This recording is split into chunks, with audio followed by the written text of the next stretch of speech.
So today, we do have two of the jurors of the jury here. And it's a pleasure to announce the first juror for the first lecture. She is multicultural in every sense. She grew up not bilingual, but trilingual. She works with her office on 4 continents, and one of her best-known projects is the world-famous Oslo Opera House. Please welcome with me, Jette Katrin Hopp.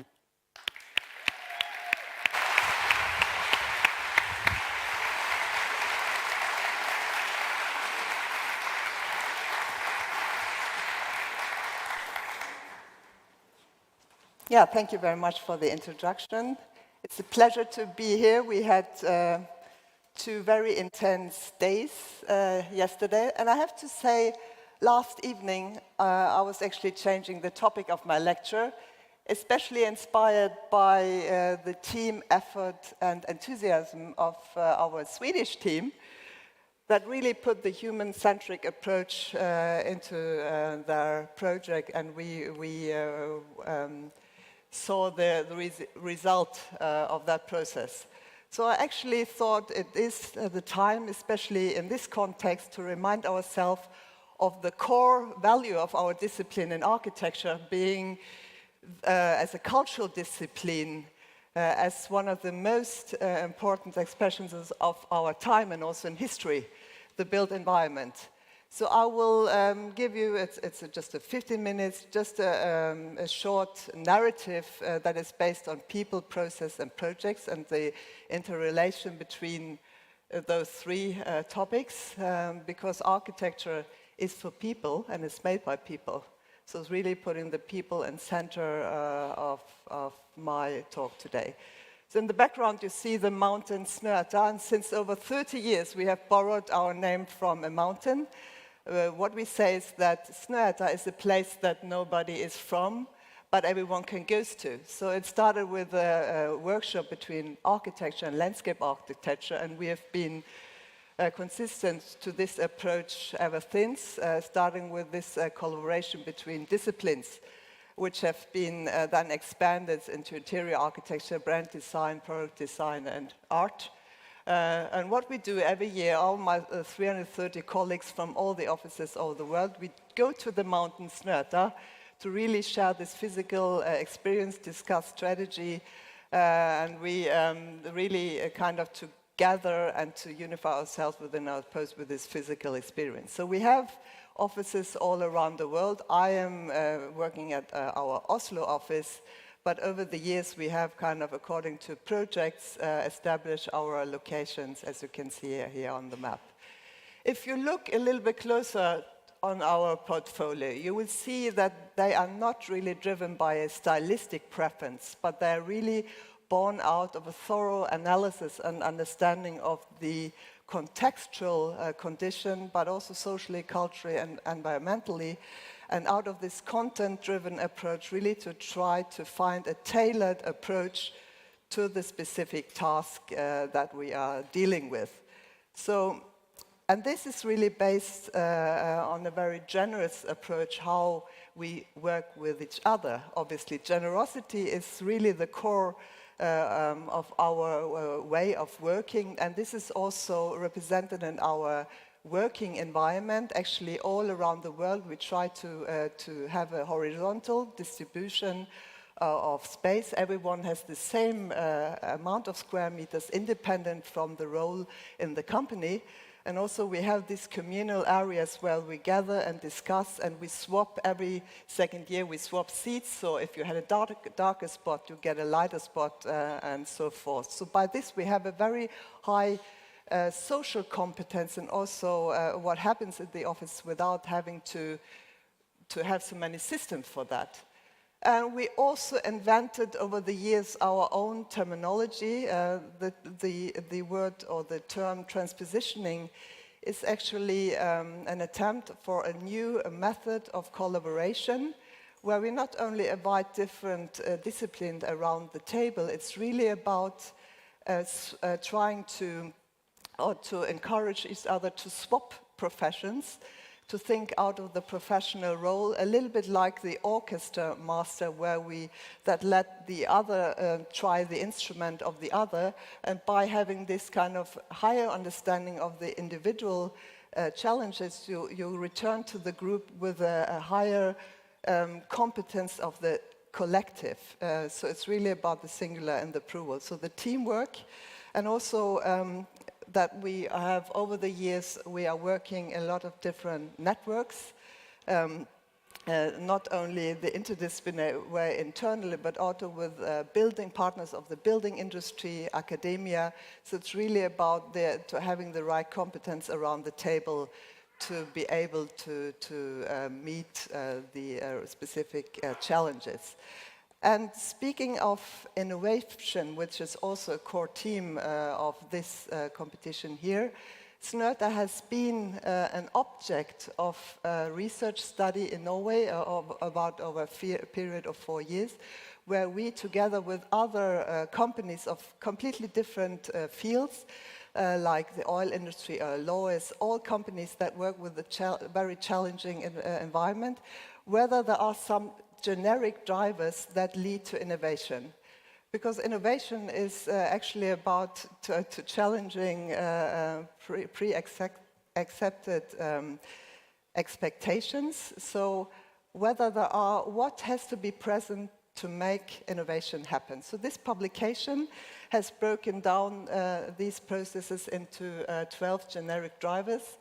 And out of these findings, we have developed a concept workshop method where we invite our clients and stakeholders around the table, and we try to develop the very beginning, the core of a project together. And we follow a quite structured sequence within that day. So we start with the prepping, where we exchange ideas on a very visual level, but it's really about getting more closer and closer. Also increase the consciousness, the dialogue. It's about working in smaller teams, and then it's kind of condensing these first more associative findings on a term. And then as a next step, we're using our workshops that we have in all our offices to build something like a physical representation, the conceptual springboard of a project. And we see when we are able to introduce or start the project with this kind of process, it's obviously not always possible, we will also see that if you have contributed to the very beginning, to the birth of the project, you also want to see this contribution evolve. So you became actually a kind of a contributor or a stakeholder of the process, also in the further development. So within our last publication, we have tried to summarize these kind of processes and organized our project loosely into these 3 value chains, which is actually, everything is about. It's the integration of disciplines.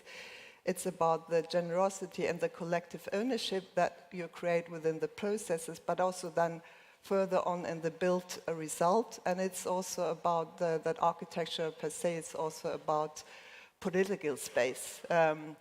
Because what I actually also forgot a little bit to say when you look at our overall portfolio, what you can maybe recognize that you have these very clear Nordic values represented in all our designs, which is about generosity, democracy, and openness, really to increase the accessibility on all levels and also be a clear advocate for that.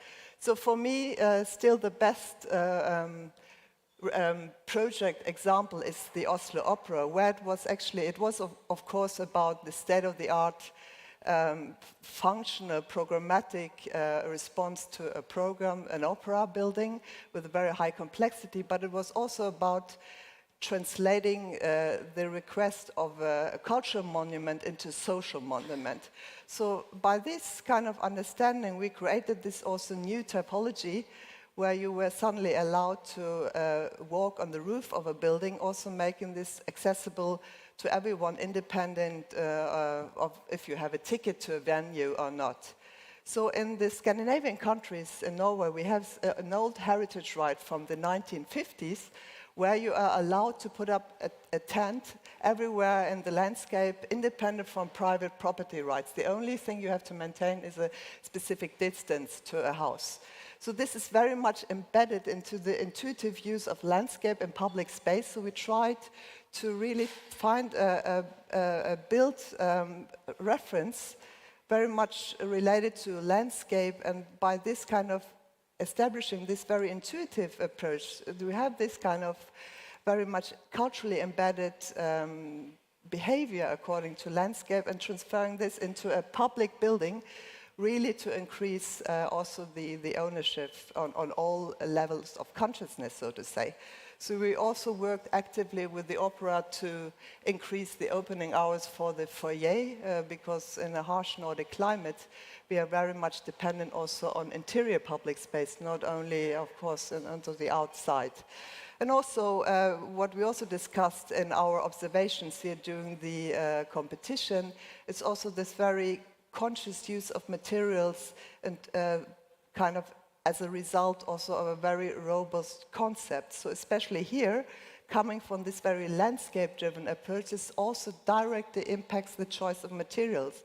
So we said, for example, in the foyer, you shouldn't find anything you want to have in your living room. So really trying to deplace it from the domestic domain, and also by the treatment of materials, the closer you get to the inner, the main venue, the refinement of the treatment of wood gets more and more refined, and it culminates in this main theater room.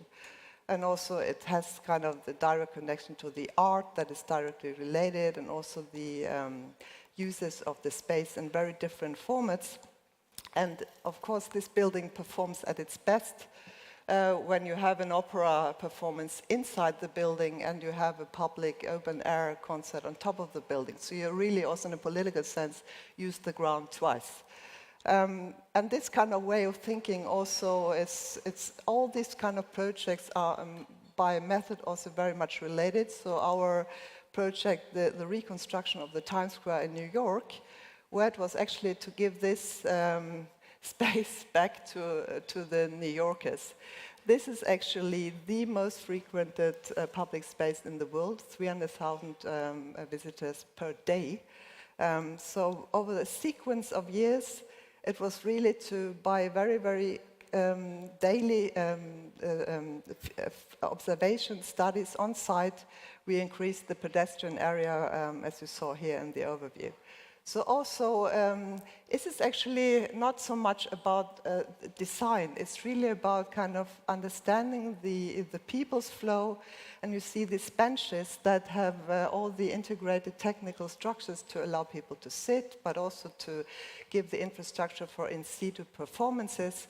Because for those of you who know the specific location, it's somehow also you can see like an open air foyer to all the Broadway theaters that are in these locations. So we developed these different benches, and as you can see here, also in direct relation to the Oslo Opera, we have the live performance of the Met premiere, or every 3 minutes to midnight, the full advertisement is transformed into a 3-minute art light show. And what we always do with our most public project, we have these post-occupancy studies, so that we try to understand whether our assumptions at the beginning, also how they are measurable in the built result. So I will conclude with one of our smallest public buildings, because today you saw that I have kind of given you a small introduction to 3 public formats. It's actually maybe a very special context, but in Norway, close to the mountain Snøhetta, we still have the only population of wild reindeers. So Snøhetta was given the commission to design a reindeer observation pavilion to give you a shelter to observe this natural phenomena.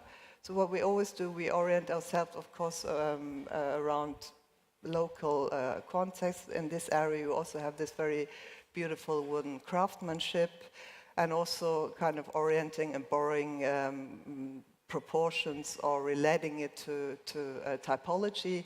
that is very local. So by this kind of compilation of analysis, we developed a format that has this very, it's a combination of ideas, it has this very rigid frame, and then it has this kind of very smooth wooden interior that is relating to your body and is very close to this organic perception. So we developed first the 3D model print in our workshop, and then we also, this is really a hands-on project where we selected even the material by hand, and the same model was taken by the build builder that created this interior in the factory or in this kind of workshop, and it's actually the same company that created the built the balcony fronts in the opera in Oslo, and then it was put on track. It's really quickly assembled. It's all about wooden connections, so you can stay here with your family. It's open 24 hours. We call it in the series of keyless structures. So the only purpose of this building is to give you the frame to allow you to give this, to have this beautiful experience of this natural phenomena. So I think this was my last image. Thank you very much for your attention. Thank you.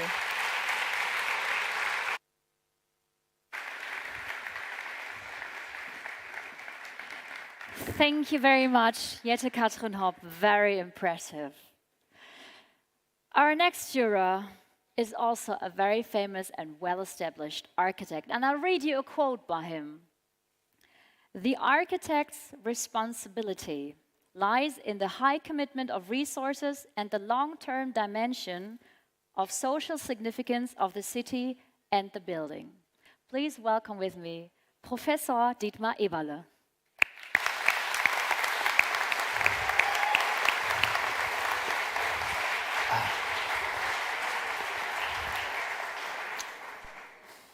So, thank you very much for your welcoming, and I'm very pleased to be here in Wuppertal.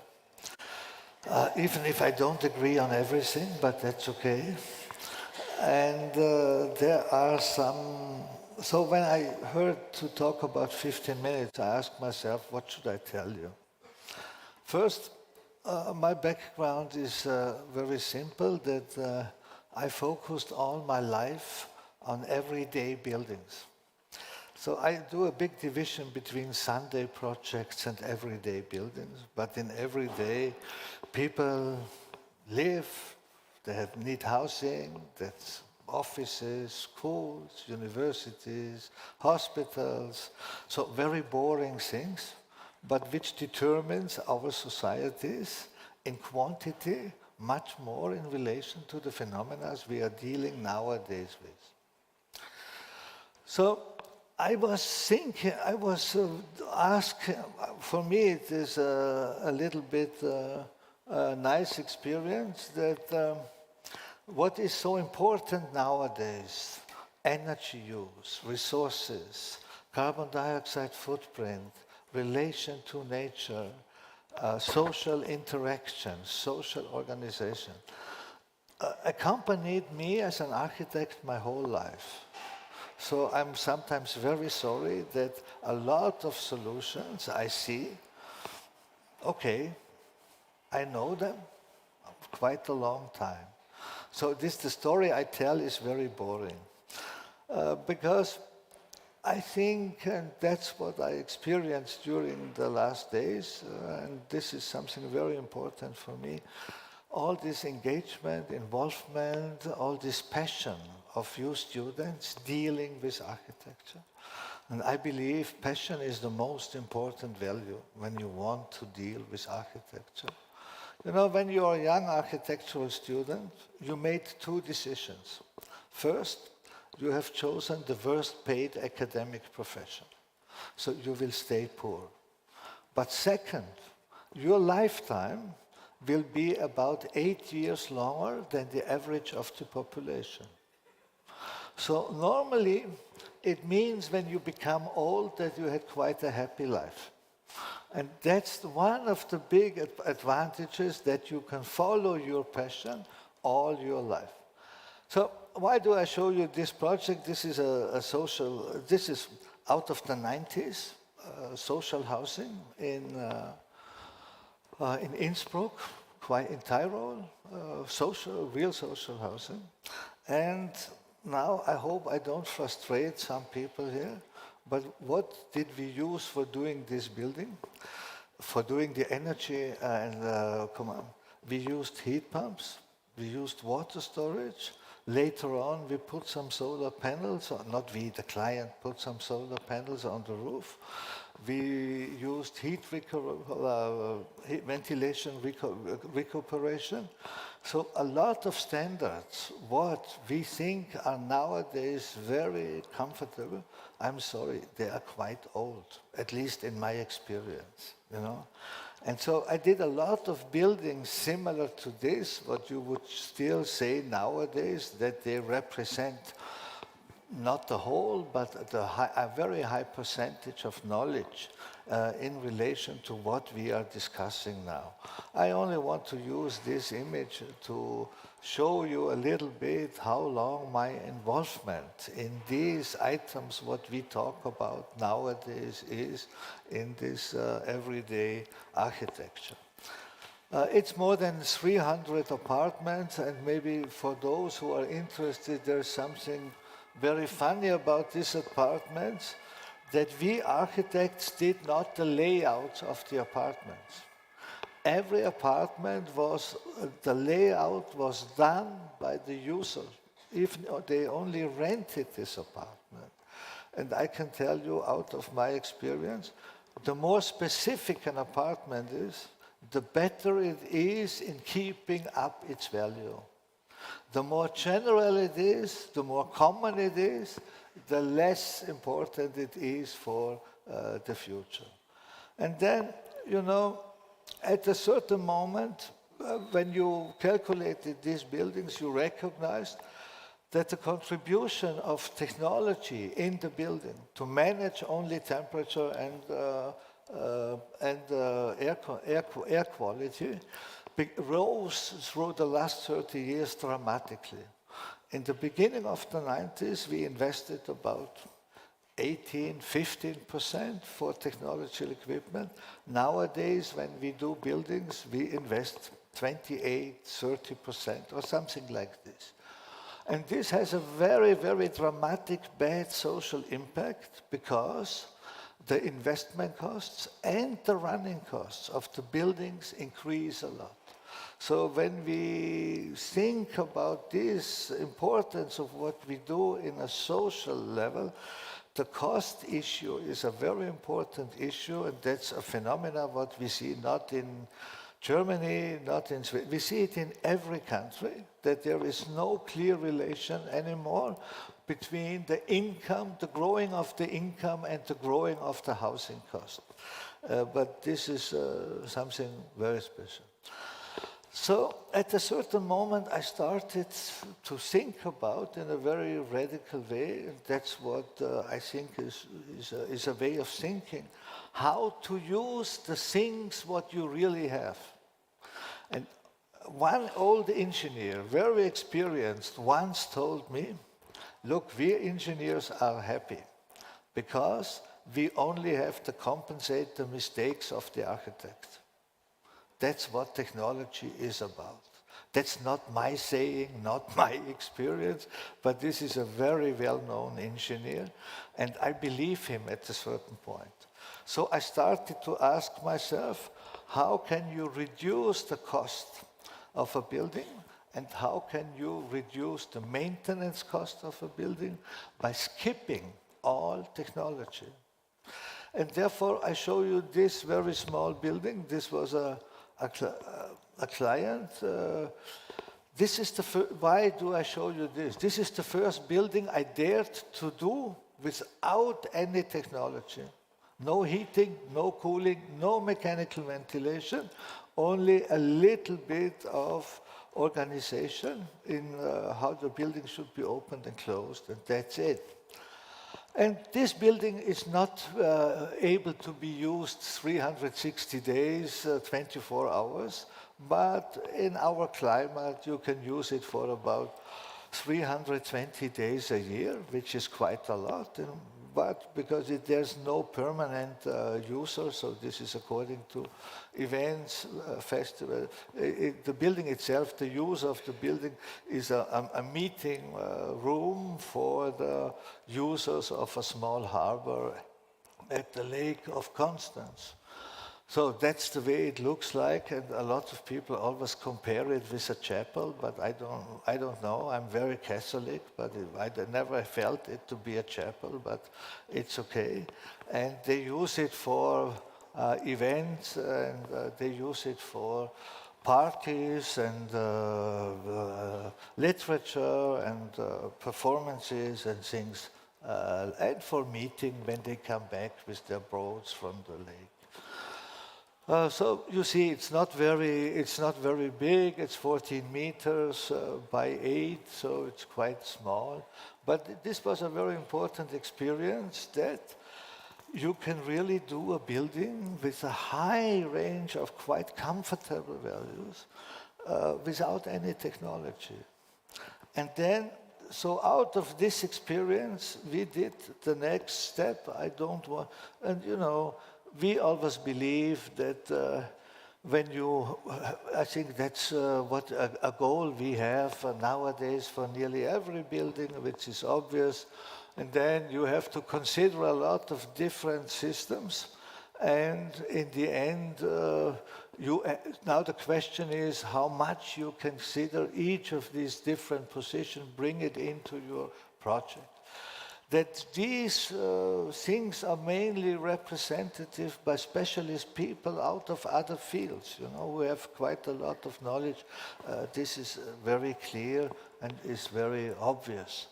So, this is once more, that's what's happening at the moment in Europe, that you have this big different development of income in relation to housing costs. And this is a big social problem, what we have in a lot of countries.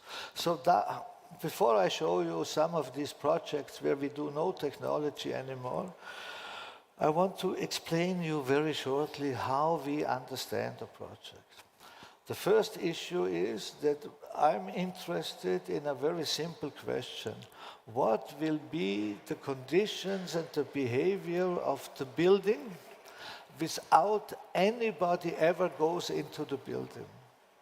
And that's the architectural quality you can give through the building, through your design, you're choosing the materials and things like this, that then you end up with certain numbers, So this is what you also can call the transmission energy performance of your building.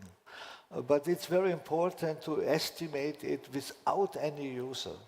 And then in the next term, you see that the user will change the temperature levels because about 60–70% of the temperature levels, the carbon dioxide level, the humidity level is only related to the user. And so the question is always, how do you integrate the user in such a stable system, solid system? And that's the third one, what we do. We use quite a lot of software to manage the relation between what happens in the building, what are the conditions of the building, and what are the conditions of the outside. So what we use in our buildings are mainly two things. It's first of all, very traditional technologies according to local circumstances. And second, the technology we use is only software. We don't need in the software you need a lot of sensors about humidity and about air quality and about carbon dioxide, about temperature inside, temperature outside. But out of all this data, the program calculates how the building should behave. So the main focus, what we have is that we believe it's not a building which generates condition and afterwards the user goes into this building, it's the other way around. We concentrate on what are the people doing in this environment, and we adapt the hardware. So this is quite a complicated, it's not so complicated in the end, but it is only important to understand what we are focusing on is the person, the people. What are they doing? And we react onto what they are doing. Now, you see the green line is always the inside temperature and the blue line is always the outside temperature, then you know, but that's what you have in every place with different outside temperature, but that's what you know. So that's the building you know, when I did this building, I knew one thing. There never will be a developer or investor who would put so much money into an idea like this, because nobody believed me. No, not me, us. I have to say us as a representative. So we had to pay ourselves. So we did the building for ourselves and we had to pay ourselves. The idea of the building, about half of the building we still use for one of our companies and the other half is rented out. And for me, that's, you see, this is the very simple layout and principle of the building. It's completely neutral. And nowadays, in the building, and that's for you may be funny, there is apartments, yoga studio, fitness studio, marketing companies, software companies, architectural offices, an art gallery, and some public canteen or restaurant for dining and things like this. Okay, so what do we, so one important issue is that we believe in, and I like very much that everybody opened now the wall. There's nothing better than fresh air in our climate. That's one of the resources we have. So let it into the building as much as it is necessary or as much as it leads to a comfortable level. So all my goals are, it's always about people. It's about comfort of people. How do they feel so that they feel well? That's the opening. So I show you, okay, the building now is 10 years old. And this data is only one thing. It's all the calculation measured. I'm sorry, I'm very critical about calculations. I like to measure. You know, I like to, so that it is real. So you see, all the year, the temperature is between 22 and 26 degrees. That's the green line. You see, the blue line is the outside temperatures, what we have there. The red line is the carbon dioxide level, which is so important for feeling, and the other one is the humidity in the building. So that's what we focus on, because these factors determine your feeling well in a building a lot, more than some other elements what we see. Okay, I only show you now very shortly. The building, it's done very in local materials, so nothing, there's, yes, it's a local chalk, that's the inside, that's it. And you see, I like quite a lot to reduce everything to what is needed, you know. Why do I have this attitude? It is very simple. I grew up in a valley high in the mountains, very poor, and there you learned one thing, to be careful about everything you have and to take care about these things. And when you do this in a proper way, you don't need so much anymore. This is part of this art gallery, this is part of this restaurant and things like this. This is our standard offices, what we use at the moment. And you know, this is a little bit, this is a romantic issue. You know, this is a table completely done in massive wood. There's nothing else. There is no glue, there is no nail, there is no screw. All the connections are only done by the knowledge of people, that they know which kind of part they have to treat how, to fix them together. And sometimes I have this dream that architecture is the same, easy. Concentrate on one thing, know about this thing as much as you can, And then you will find out you don't need much more, a lot of other things. The table is more than 450, so it's quite big, so it's okay.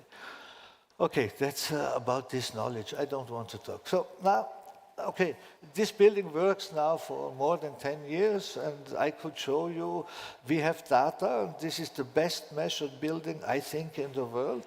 We have data of every room for more than 10 years in a time distance of 1 minute and 30 seconds. So we know everything exact. So we can. The bad story about this is that according to the carbon dioxide level, you also can see when people worked. It's not so nice, but it's a phenomena of this one. So this was a building which we did more or less during the same time. It's a university in Luxembourg. It's 100 on an area where there was a steel production before, and this is, you see it, and this is 180 meters long and 100 meters high. Why do I show this? In this building, no mechanical ventilation, no cooling, only a small backup system for heating. So you can see, you can adapt this kind of knowledge to very big buildings, you know. It's more than 70,000 square meters old, and the materials which we use have a lot to do with the local history of the site. You know, they produced steel and iron, and we used to do these builds. You see, in this building there is only one exception, that in the lecture halls, where there are more than 300 people, there are small decentralized ventilation systems, but only there are 4 of them in the whole building. And you can imagine, to run this building is so cheap in relation to a normal building of this dimension, you would not believe. That's the situation. It's a concrete and steel structure all over, and for the interior organization, we only use these 2 materials for all the surfaces, what we did in the building. That's one of the small pieces of ventilation, and you see over here, these small ventilations, they are connected to the lecture halls. That's all what we have on techniques in this building. And you know, nowadays we do quite a lot of housing with the same principles. And this is only examples of a very small development, what we did.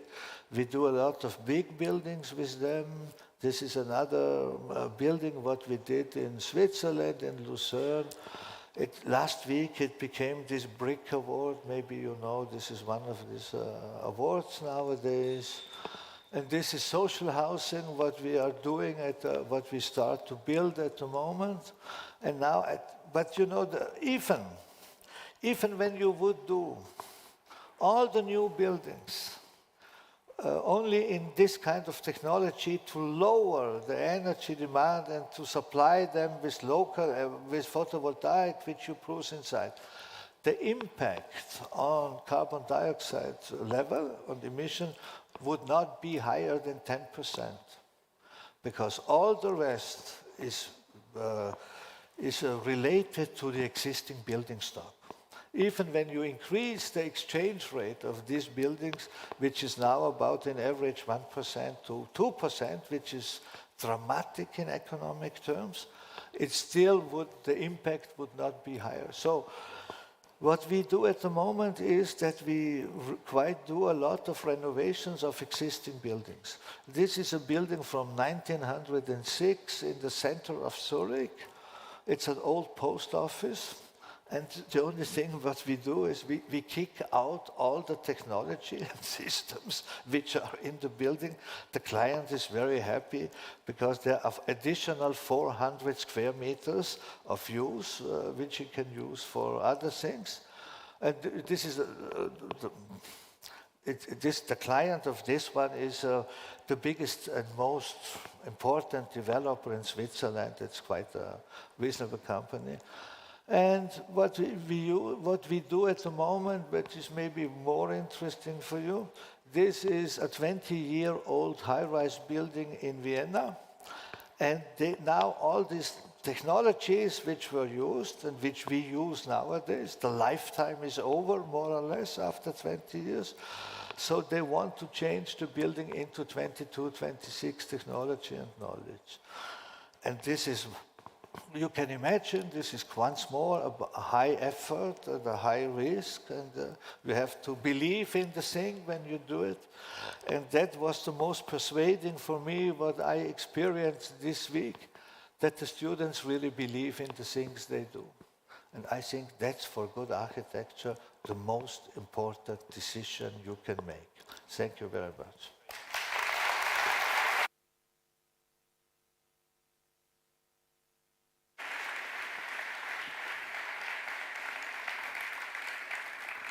Thank you, Dietmar Eberle. So, hardworking and I hope very excited teams, this is the penultimate chance to shake the ranking up further. I hope you're just as excited as I am, because I don't know who won. And in order to announce all 3 winning teams of the Architecture Award of the Solar Decathlon 2021-2022 in Wuppertal, I'd like to welcome back both of you to the stage, Katrin Hopp and Dietmar Eberle.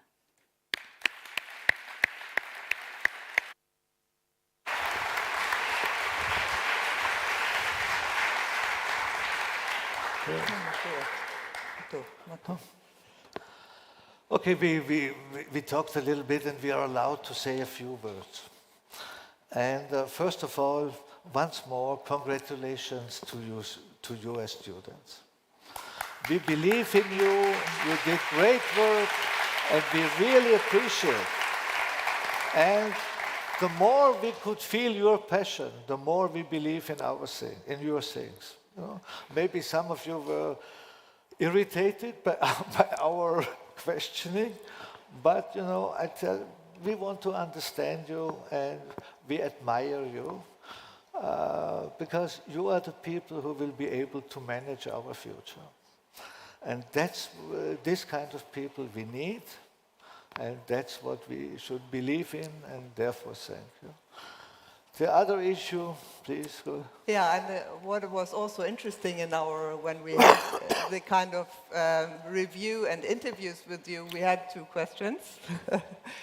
Whether this, which were the items you were the most proud of, and whether this experience made you the better architect. And I think all teams responded in a very similar way and confirmed that, of course, different aspects that we're proud of, but some key items that struck out was the terms of collaboration and also the way of interdisciplinary work, which might have been the first time that you experienced this kind of this joint effort and the different competencies can lead to.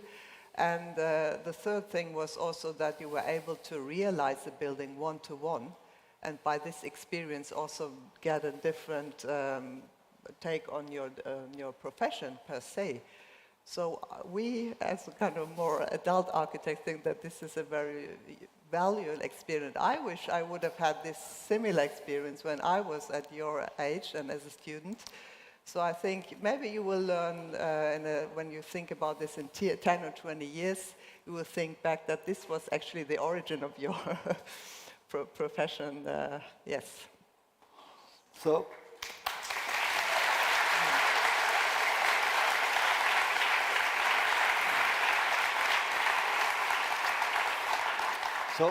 out of this experience and your reactions, we would propose all universities to do real buildings with students as a part of their education program. But maybe with less time, because we recognized it. But I think this experience changed a lot of your minds, and this is so reasonable and so nice, and I think this is the big value of all this prize, that it really gives a direction, or it adds something to a traditional education, which is so valuable. At least every time we heard the same answer. I became a better architect. And that's so much. You cannot do more as a university. Okay, I think we can maybe start with the results. So you want to say something more? Only one sentence. We have we have a problem.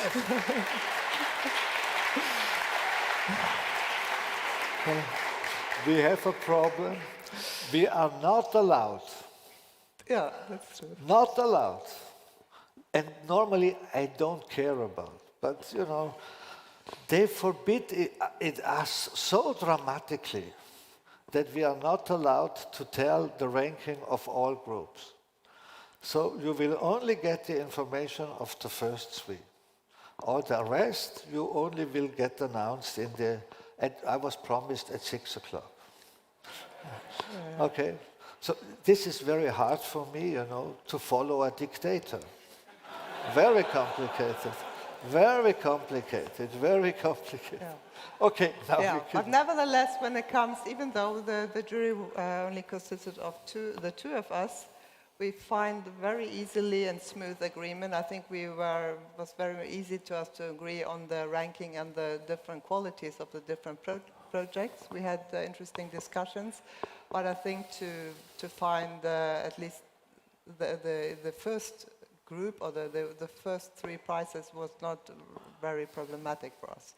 So I think that's also, for you, maybe to understand that this is a very, that we have a high consensus when it comes to the different prizes. So as in all contests, even sport or architecture, we will always then start with the third prize. And we agreed to have three prizes, a third, a second, and a first. Yes, and we will start with the third prize. So we'll read the small Laudatio that we have for each of the three teams.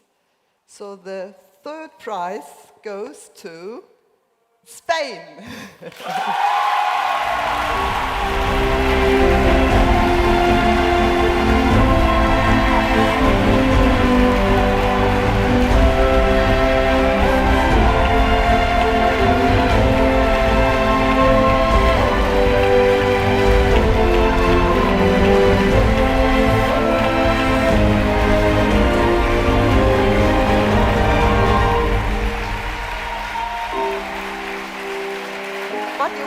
You wanna know why?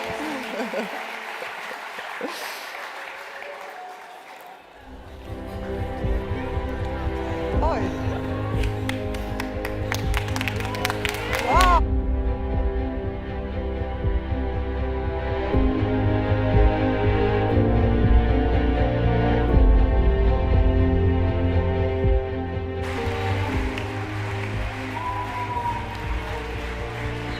Okay.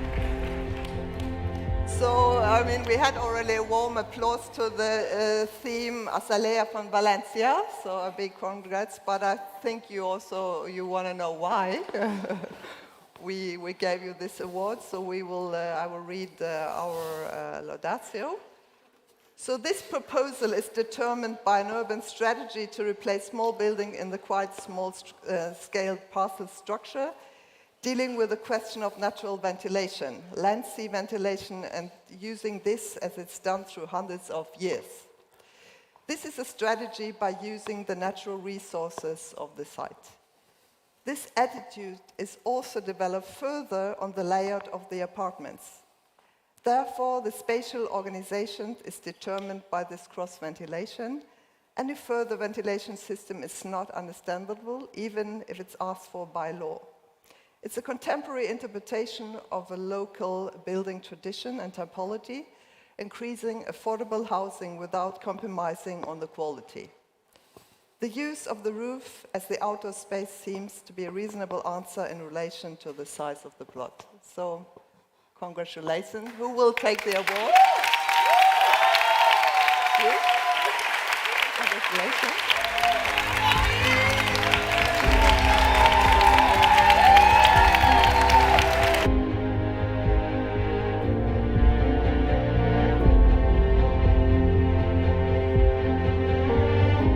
thank you so much for everything, and thank you so much for the people that have made part of this team during these last 3 years, and for all the neighbors also from El Cabañal that helped us developing all this process. And well, thank you all of you.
So, the second prize, I'm only waiting until they are seated. Yeah. But the second prize goes to Team Aura from Grenoble.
So,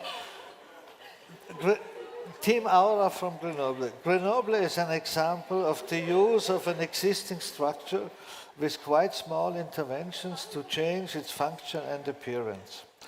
It's the only project in the competition that contributes to the task of renovation and extension. It utilizes the existing structure by minimal intervention and using all parts of the hardware, also including the outdoor swimming pool. This intervention is done in a way that you really can see the existing concrete structure, the new intervention done in clay, and in the combination they generate quite a convincing atmosphere. The design shows a deeper understanding of the potential of the existing structure and recognizes the value of this structure. Programmatically, it shows also the transformation potential of hospitality into an existing community. Overall, it is an example for giving quite problematic buildings which contributed in their lifetime to the identity of the village, a new future by contributing also to the local village socially and economically. That's it.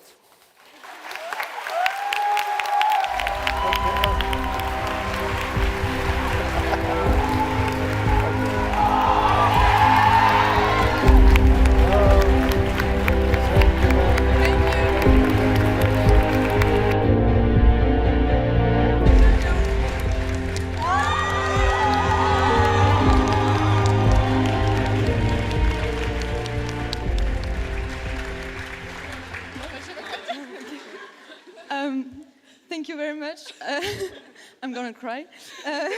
We didn't expect it, so we're really happy to show that renovation can be also architecture, and yeah, I don't know what to say, so thank you so much. we were so out of like the competition in many ways that it's very surprising for us, this jury, and also because of the experience we had yesterday. But we're very happy to see that what we said has a point and like that is understood. So thank you. And we also really want to thank all of our pedagogical team and everyone that worked with us during this project, because it was very long and it like needed hard work from all of us, and thank you.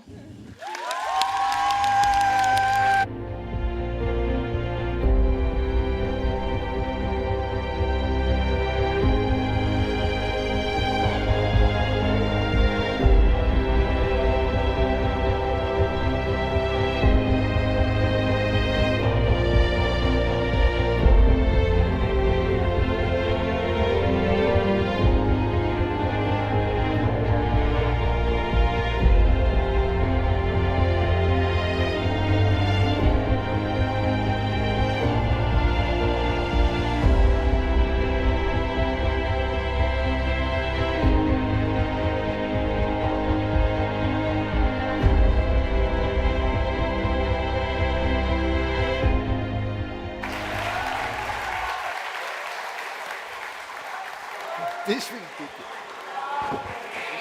Please the ears. Please the ears.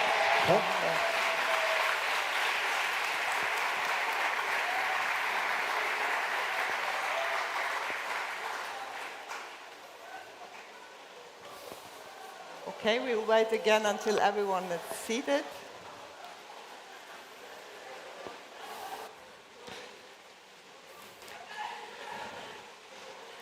Okay.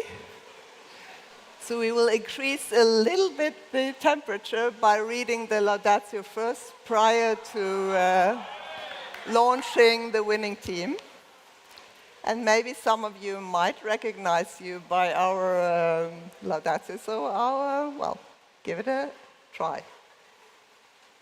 Convincing typology in terms of urban planning that differentiates between the public and private areas in terms of intercommunication. This is kind of the heading of our observation. The resulting private space with its striking longitudinal development convincingly organizes the tradition from dark to light. This gives rise to a convincing atmosphere despite of the constrictions of the conditions. This architectural decision leads to ecological background which generates a very small amount of additional heating and cooling or ventilation. So, it demonstrates in a preceding way this complex relation between architectural decisions and technical necessity. Further, it utilizes unbuildable land, maybe the most important resource we have on this planet, that could also be an inspiration for a continental context. In our understanding, it's the highest density use shown in this competition. Overall, it's an extraordinary example of reinterpreting highest density with a low demand on technology, a pursuing interaction between public and private, and interior atmosphere for the people turning into a viable living environment. So, the first prize goes to Team TDIS, Project One House for All in Taipei.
It's been such a long journey, and we could finally stand up on this stage. The long journey, also physically, and I'm so glad that our concept and our opinion being accepted by all the juries and all of you guys.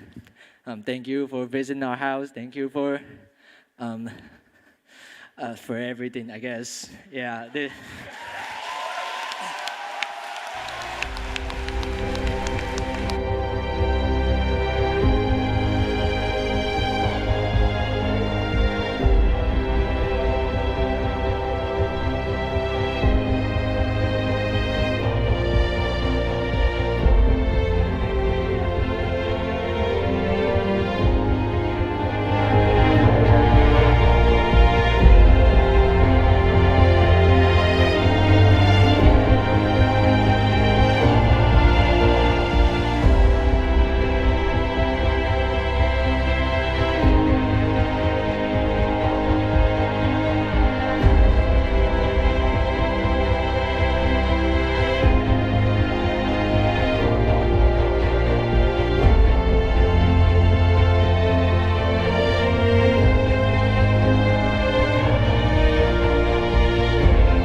Standing ovations! Congratulations! Please, Asalea and Aura, join the stage.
Congratulations to all the teams.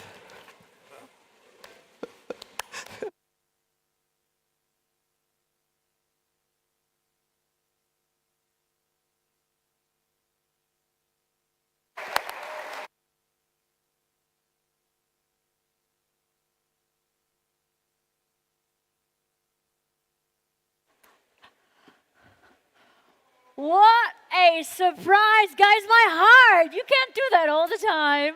But thank you, Jette, Katrin, Hopp, and Dietmar Eberle for the surprise. That was awesome. Thank you very much. Breathe. Now, let's move on to the next award, the Innovation Award. Whew. Let's see if there's going to be another surprise. And I'm very much looking forward to announce the next part of the SDE organization team who will give us a deeper insight about the Innovation Award. He is a retired architect. He was head of Department of Solar Architecture at the Energy Institute Vorarlberg, maybe a few of you know. And I learned that in Klagenfurt in Austria, there's an association where he's a member, which is the Association of Slowing Down Time. Welcome to the stage, Helmut Grabmeier.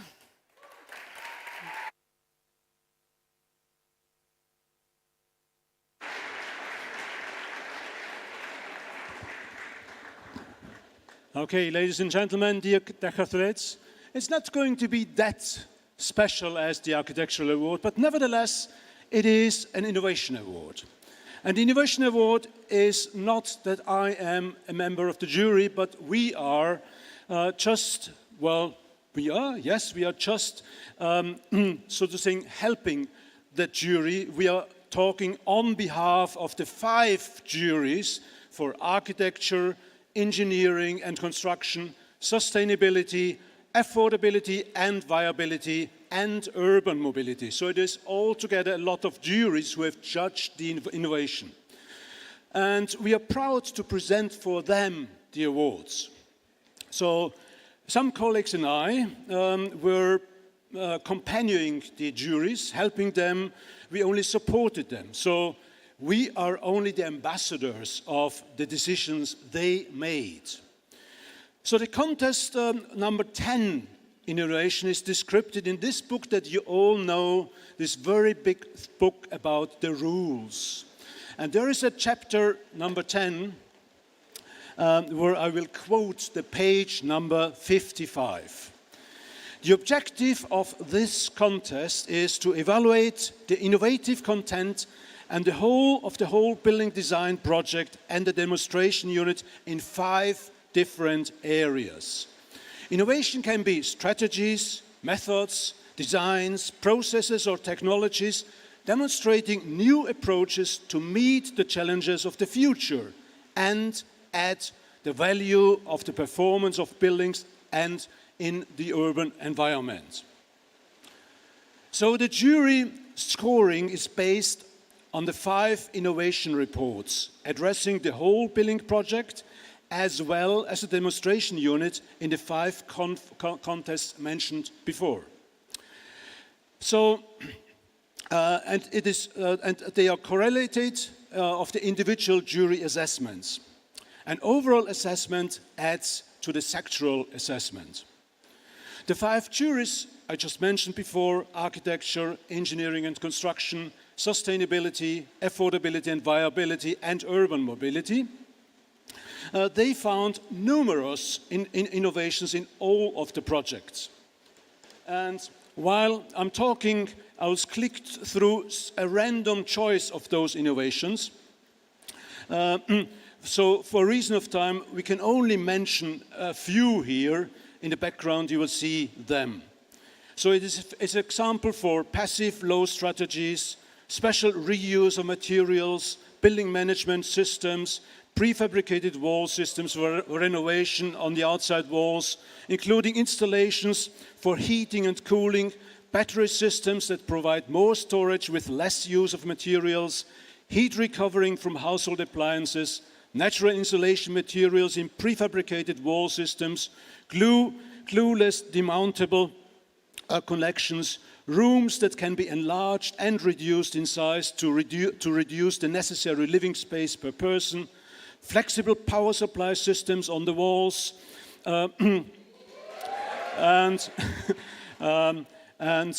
also the phase plan based on the behavior theory of cable cars, proactive push measures, automated minibus, and many other innovative ideas.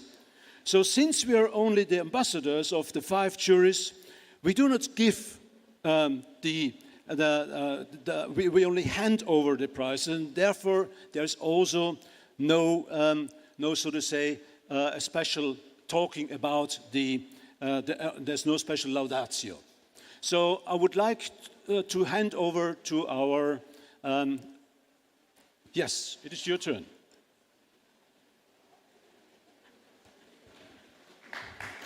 I'm not announcing the places. I'm not announcing the places.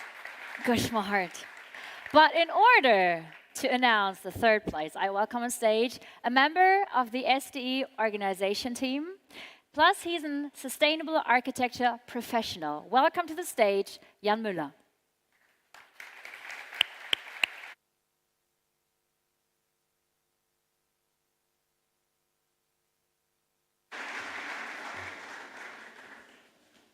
Thank you, Wilma. Yeah, it's a big honor for me to do this, but of course, I need a red envelope. Wilma, I need a red envelope.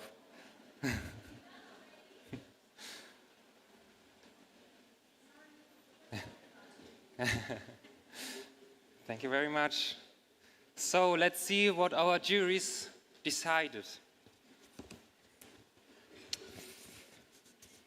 So the 3rd prize goes to Team TDIS from Taipei, Taiwan.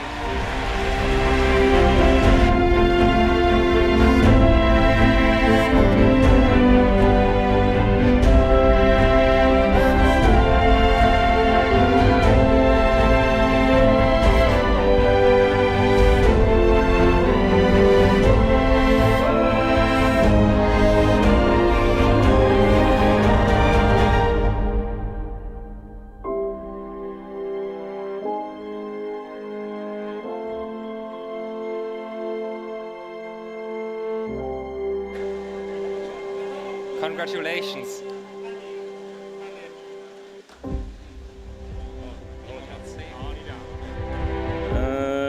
Thank you for have this prize, and we took a long term from Taiwan and took a long term from maybe innovation, and thank for our teacher Sky. We took a lot of time in innovation and this architecture. Thank you very much.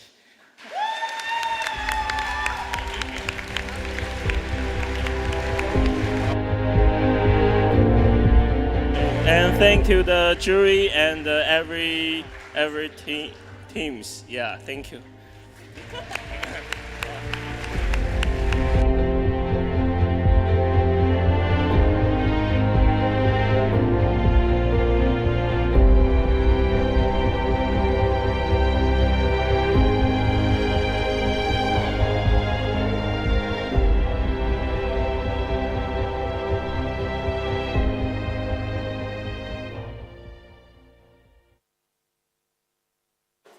Congratulations, TDIS, again.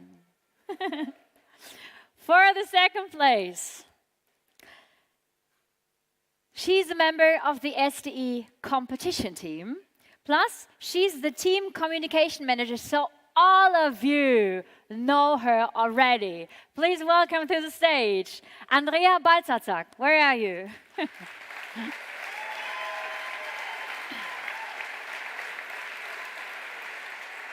Thank you so much.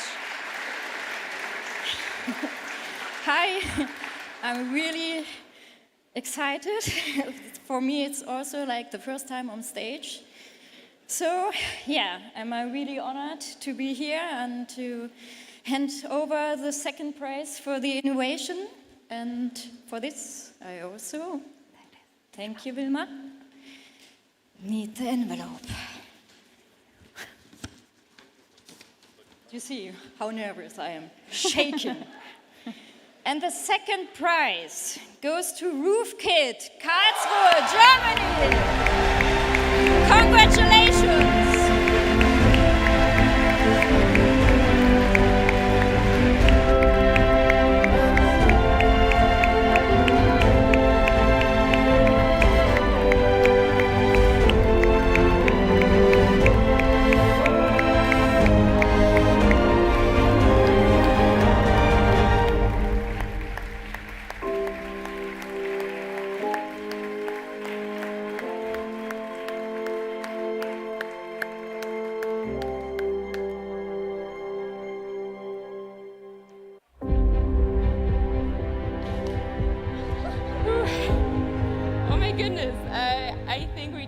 expect that. So thank you very much. I don't know what to say. I feel like I've seen so many cool things in the other houses, so many innovative things.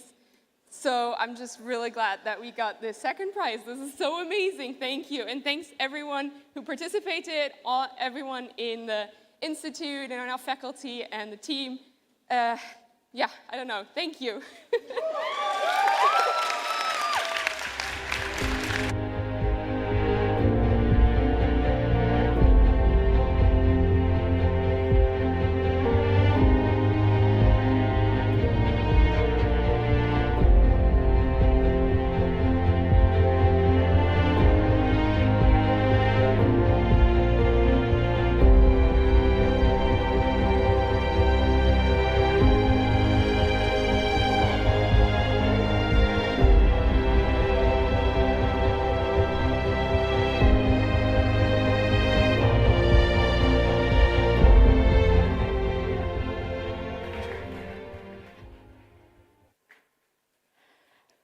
And to announce the first place of the Innovation Award of the Solar Decathlon Europe 2021-2022. Please welcome with me another member of the SDE competition team, the head of communication, Frauke Rocci.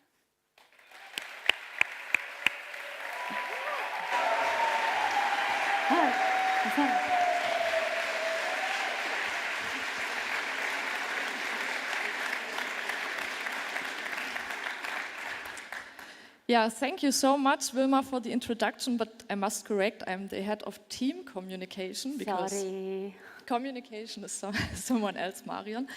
Yeah, thank you. I'm honored to be here to award today the first prize in innovation. I feel a bit unprepared for this because I stepped right out of my role as jury assistant for the architecture jury onto the stage, but I think as I do not need to do a huge speech or something, I will manage to open the envelope and to announce the winner. Thank you. Okay.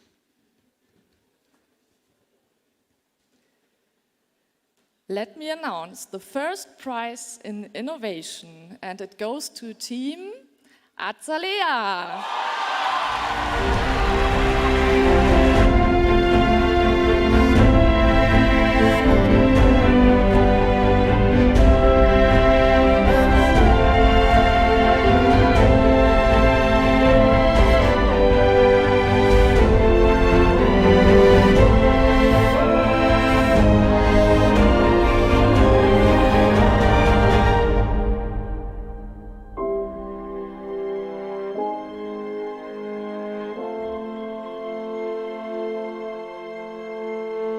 Welcome back on stage.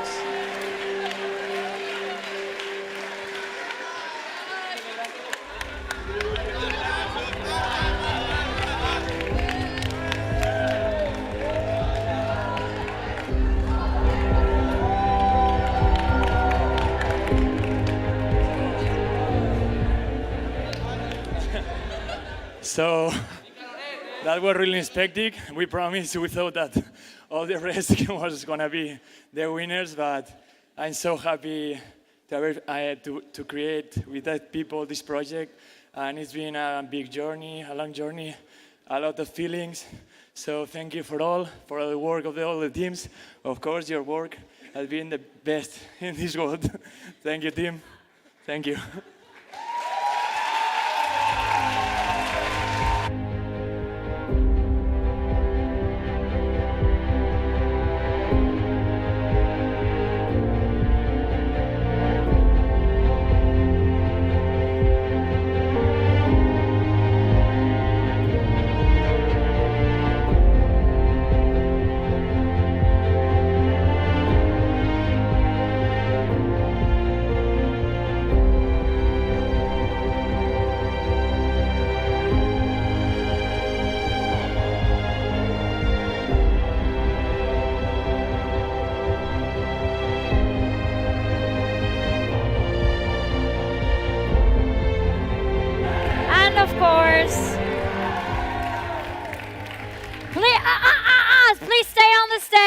because we welcome back TDIS and Roof Kit.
baby, it ain't over till it's over. So many years we've tried to keep our love alive, but baby, it ain't over till it's over.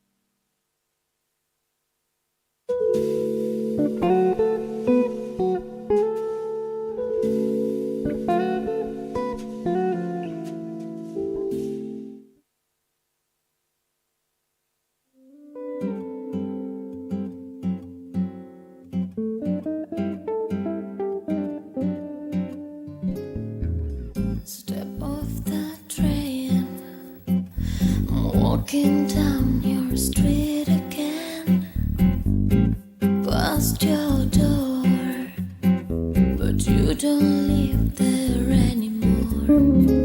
It's years since you've been there. Now you disappeared somewhere, like out of space. You found some better place, and I miss you. Like the deserts miss the rain, and I miss you. And I miss you. Like the deserts miss the rain. Could you be that? You always were 2 steps ahead of everyone. We'd walk behind while you run. I look up at your house, and I can almost hear you shout down to me, where I always used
disappeared somewhere, like outer space.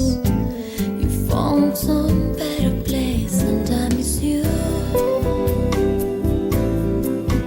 Like the deserts miss the rain, and I miss you. And I miss you. Like the deserts miss the rain. Could you be that? You always were 2 steps ahead of everyone. We'd walk behind while you run. I look up at your house, and I can almost hear you shout down to me, where I always used to be. And I miss you. Like the deserts miss the rain, and I miss you. And I miss you. Like the deserts miss the rain. Back on the train, I ask myself, why did I come again? Can I confess? I've been hanging around your old address. The years have proved to offer nothing since you moved. You're long gone, but I can move on, and I miss you. Like the deserts miss the rain, and I miss you. And I miss you. Like the deserts miss the rain.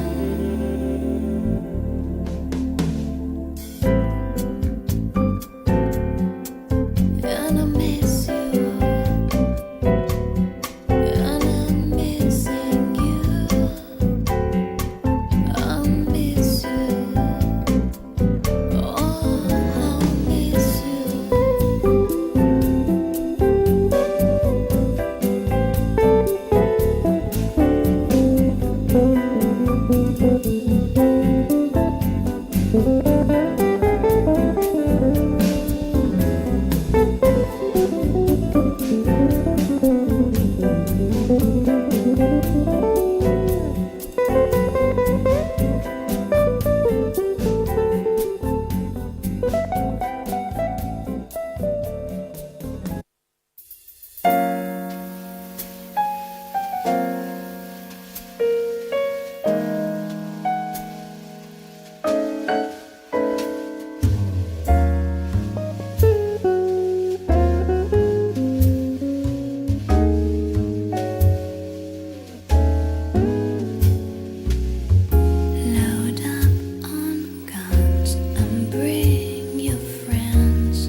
Should I stay or should I go?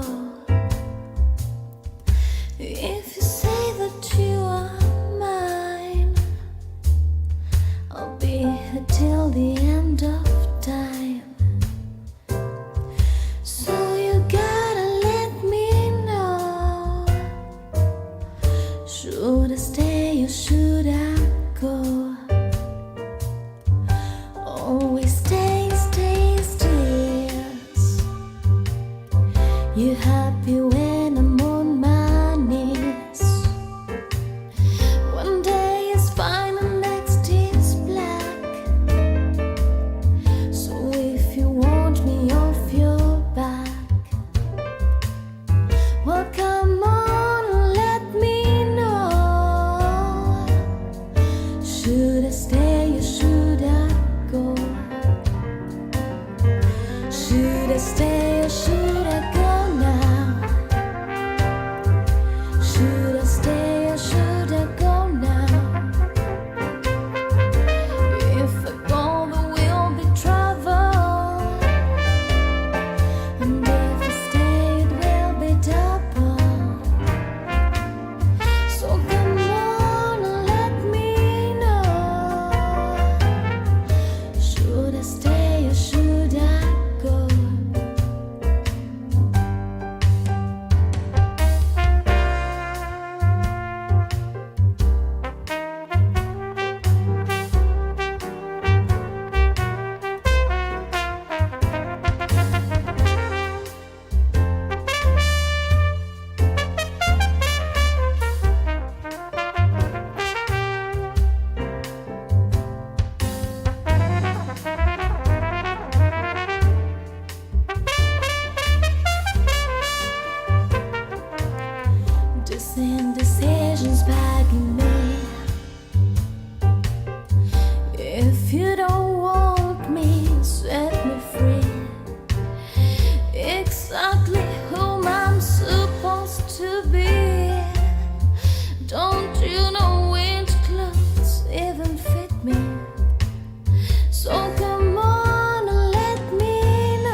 gehe ich jetzt?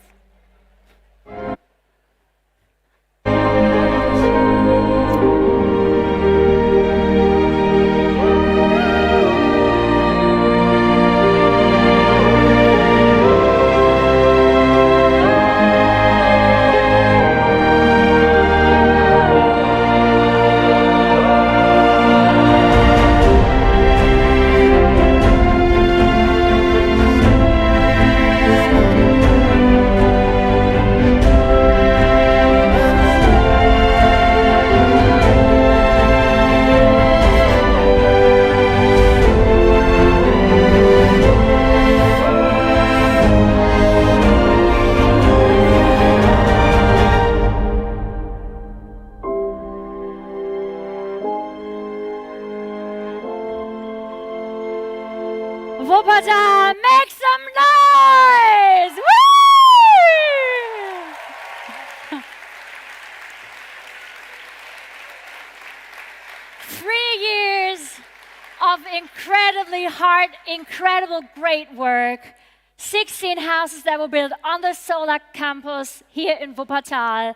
And now you've come after 10 awards, 2 taking place today. After 10 awards, now you're here at the final award ceremony of the Solar Decathlon Europe in Wuppertal 2021-2022. Give yourselves a round of applause. Great job! Woohoo!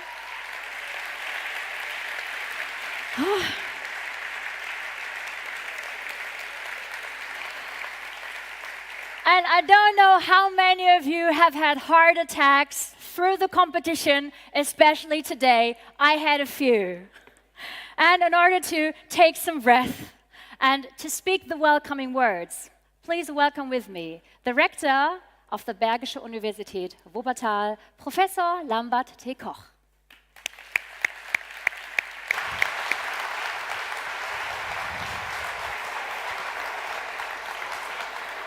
Thank you so much, Wilma. Extra applause to her.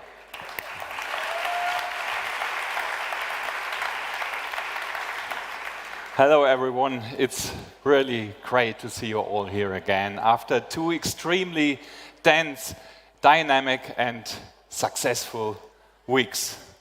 Tens of thousands have been here and visited the Solar Decathlon. You, dear decathletes, have met an incredible number of people yourselves. You presented your ideas and answered countless questions. And you have become a part of our wonderful city. You almost can say, I'm a Wuppertalian now. Today, the next highlight follows. In rewarding your achievements as planners, business economists, architects, civil engineers, craftsmen, logisticians, and much more. As required in a decathlon, you had to prove yourself to be multi-talented, and you succeeded brilliantly. Today, we are once again pleased to welcome many celebrities from various sectors of society which have joined us to celebrate our decathletes in an appropriate manner. Welcome also to you.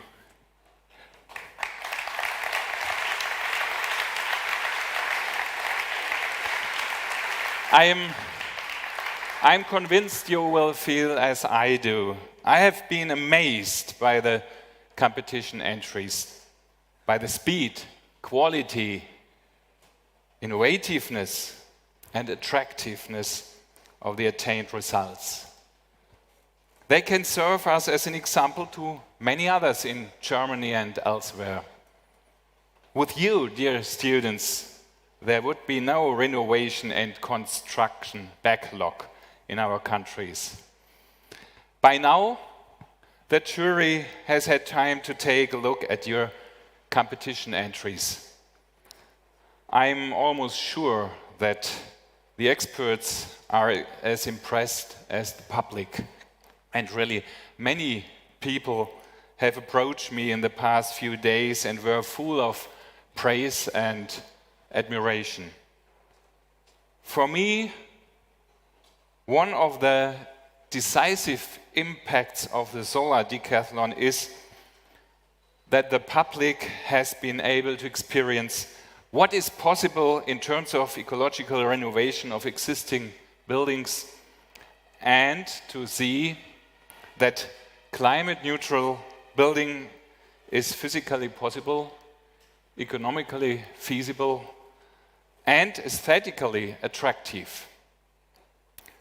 Regardless of the jury's assessment of individual performances, one thing is already clear, at least from my point of view: you are all winners after this wonderful competition.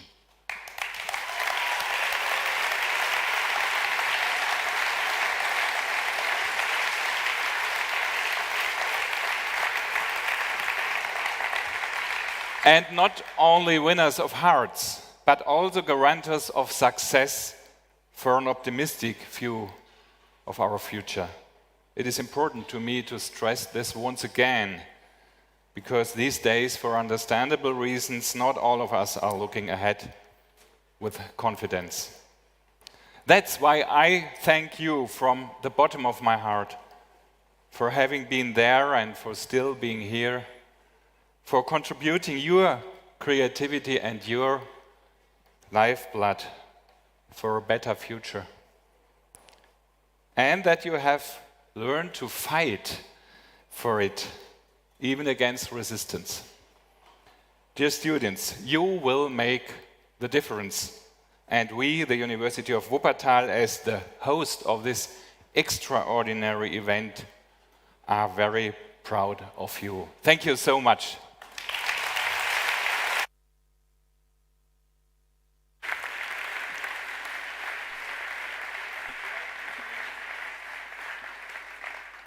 Professor Koch, thank you very much for your welcoming words.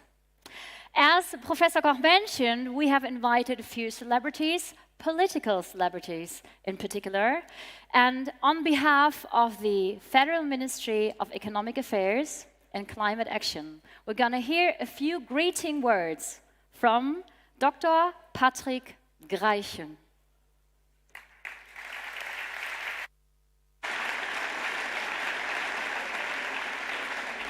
Decathletes, ladies and gentlemen, today is the day you've been waiting for more than 3 years, the climax of this year's Solar Decathlon Europe.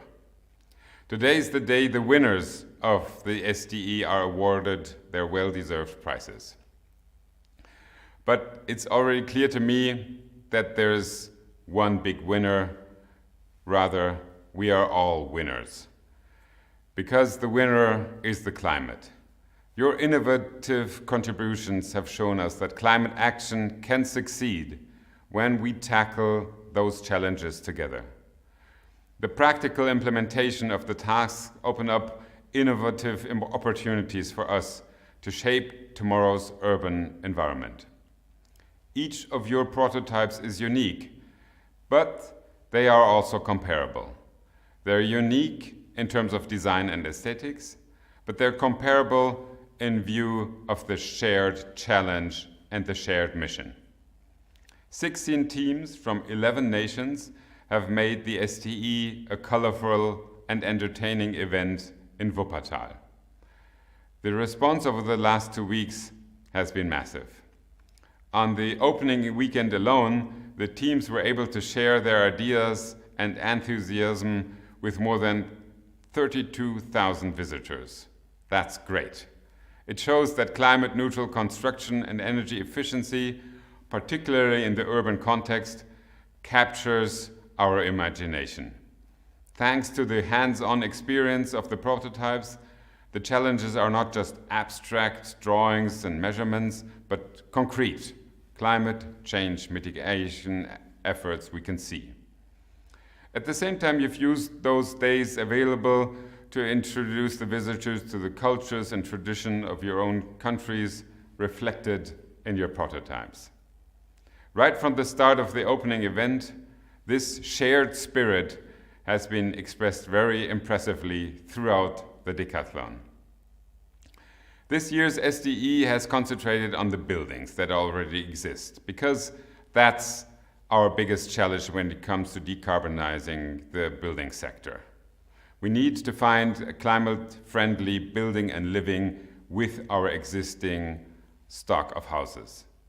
This is precisely the focus of the three topics of the SDE: renovation and extension, renovation and adding of storage, and closing the gaps. Your ideas show what is already possible today and provide important inspiration and momentum for planners, architects, and the skilled crafts. The pressing need to take climate action in existing buildings has now also been recognized at the European level. We have very ambitious targets in the member states and at the European level as part of the Fit for 55 package, and even more so, the Repower EU proposals have increased the challenge and the ambition on energy efficiency. The energy transition is our pathway into a future that is climate neutral and combined with economic success. Independent energy, that's what we strive for. We, as Germany, have, for example, the target to build 400,000 climate-friendly new homes every year without consuming large areas of land. And we have the target to increase our renovation rate to at least 2% per year within the next few months. On behalf of the Ministry for Economic and Climate Action, I would like to thank you for what you have achieved. And particularly, I would like to thank you for your commitment to a climate-friendly future, for your passion, and for the ambition that you share. Decathlon has been a wonderful, successful event. Thank you.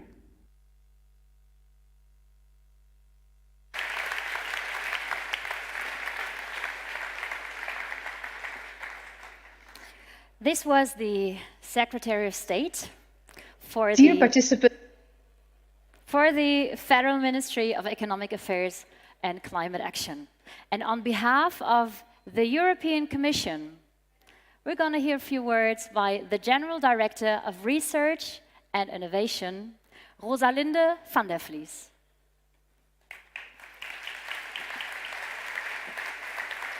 dear participants of Solar Decathlon Europe 2021-2022, I wish I could be with you in Wuppertal today and see the solar campus for myself. But I'm very happy to send you at least this video message to congratulate you in this edition of the Solar Decathlon Europe, and also to send you the encouragement and the support of the European Commission. We all know that cities are the beating heart of our lives in the 21st century. 3/4 of all Europeans live in cities, and cities consume over 65% of the world's energy and account for more than 70% of the global greenhouse gas emissions. For sustainable life in cities, we need sustainable housing and an approach to the design and functioning of cities, which include everyone. This is why initiatives like the Solar Decathlon are crucial. You are today building and testing the solutions of tomorrow. And tomorrow is looking more bleak right now. The latest IPCC report could not have been more clear. It's code red for humanity. Climate change, resource scarcity, geopolitical pressures like the Russian aggression against Ukraine are global problems with local impact. And cities are uniquely placed to lead the way and inspire. This is why the European Commission is working on a number of initiatives to make our cities ready for the future. I would like to tell you today about 3 flagship initiatives: the Cities Mission, the new European Bauhaus Initiative, and the Urban Transition Mission of Mission Innovation. Let's start with the Cities Mission. The objective of the Cities Mission is to have at least 100 climate-neutral cities already by 2030, and to ensure that these cities act as an experimentation hub, leading the way to all European cities to be climate-neutral by 2050. 2 months ago, the European Commission has actually selected these 100 European cities that want to go on the journey with us to climate neutrality already by 2030. These selected cities are now starting to develop their climate city contracts, which will include their overall individual plan on how to get to climate neutrality, together with a related investment plan. It is very important that these climate city contracts will be developed in co-creation with citizens. The citizens, but also the local industries, will have a crucial role to play to co-design and co-create these climate cities in order to make sure that every city has their own targeted plan to reach climate neutrality by 2030. We are aware that this is a very ambitious plan for our participating cities, and this is why the European Commission is very committed to working with these cities, supporting them and making sure that they will be able to meet this very challenging objective. You are all familiar with the new European Bauhaus because the Solar Decathlon is actually one of the 200 side events of the new European Bauhaus Festival taking place across Europe. So congratulations for that. The new European Bauhaus initiative connects the European Green Deal to our daily lives and living spaces. It calls on all Europeans to imagine, reimagine and build together a sustainable and inclusive future that is beautiful for our eyes, our minds and also our souls. That is why the Solar Decathlon and Campus fit perfectly within the ambition of the new European Bauhaus. Creating bridges between different backgrounds, cutting across disciplines and building on participation at all levels, the new European Bauhaus inspires a movement to facilitate and steer the transformation of our societies along three inseparable values: sustainability for climate goals, circularity, zero pollution, biodiversity; aesthetics, quality of experience and style beyond functionality; and thirdly, inclusion, from valuing diversity to securing accessibility and affordability. The third initiative I would like to highlight is the Urban Transition Mission of Mission Innovation. Mission Innovation is basically partnering with the Global Covenant of Mayors and the Joint Partnership Initiative Urban Europe and launching this Global Urban Transition Mission. Why? Because of course it is important not only to focus on the European sustainability, but also to work across the borders at the global level. Because of course our climate challenges do not stop at the European borders. The Urban Transition Mission will work with 50 pilot cities across the world that will demonstrate clean energy solutions for cities. We will also establish a global knowledge exchange center for all cities to exchange knowledge on urban solutions for sustainability, and there will be an annual innovation summit starting in 2023. We are bringing together a wide range of industry players ranging from the IEA, the UNFCCC, IRENA, and also Student Energy, and we are working with various countries, including also, for instance, India and Chile. We need to really work together globally in order to make our cities the best places and the most sustainable ones to live in. So let me conclude that we need both inspiration and motivation to live our lives in different ways. And in particular, young people, students, creative people will contribute mostly to the solutions of tomorrow. And I'm delighted that Solar Decathlon has brought together such a diverse, international and vibrant group of teams. We are excited to see what you have built, literally, and how we can develop further synergies between your work and the European Commission. My warm congratulations to all participants. Thank you.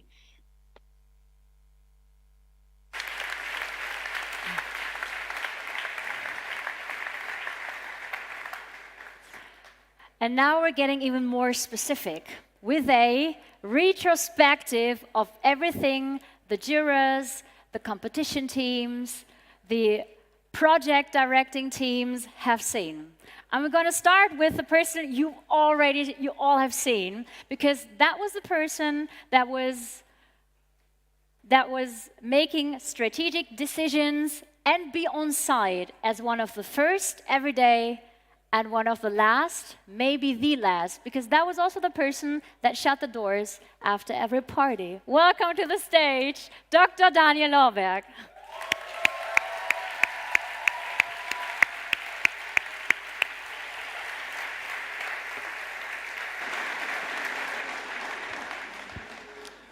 So, hello everybody.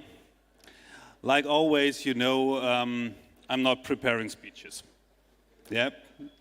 I'm just standing here in front of you and look at your faces and think about what should these people hear now in this very moment.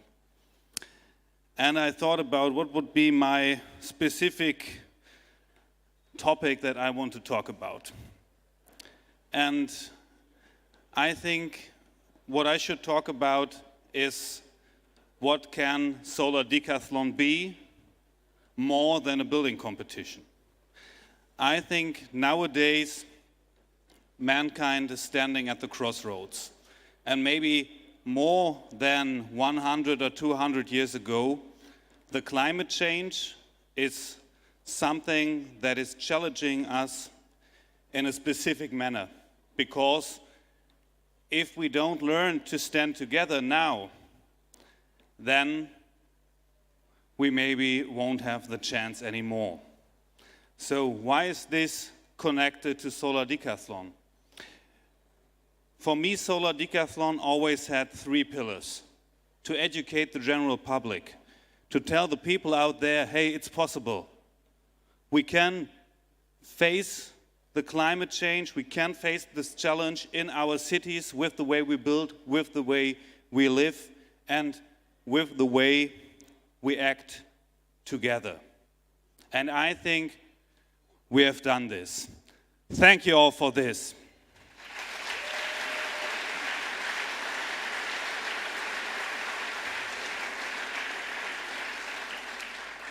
And the second pillar for me always was to give the opportunity to young people, but also to everybody involved, to learn from each other, to learn from different professions, to learn from different ideas, and to take a project from the first thought and bring it to the end. To understand that what craftsmanship is doing in this whole discussion about climate change in the city is relevant. And you all know that. You have built your houses till the very end. And I think all over we had like maybe 1,800 young people working in this Solar Decathlon, and I think everybody has made an incredible and unique experience. And I hope that you are the people that will be the change you want to see in the world. Thank you for this.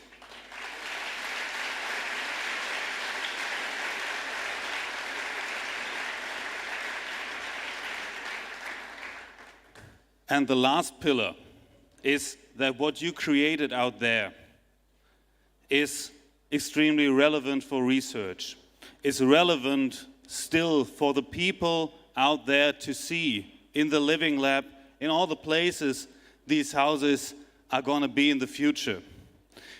So we have the possibility to really test what your thoughts are on the long perspective, really find out where research can be applied and what the houses of the future will look like. And this is what you did in this Solar Decathlon. You created the houses of the future and brought research further. Thank you for this.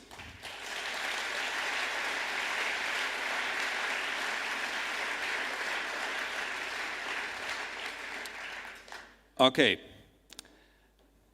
that's what I wanted to say. Lorberg out.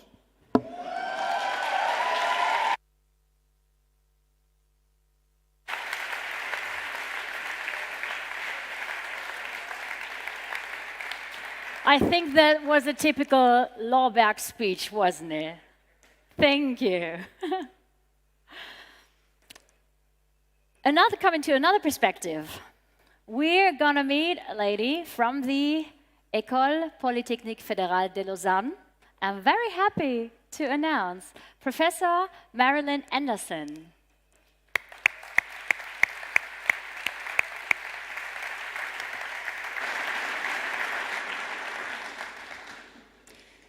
It's a great pleasure to be here, a very emotional one too.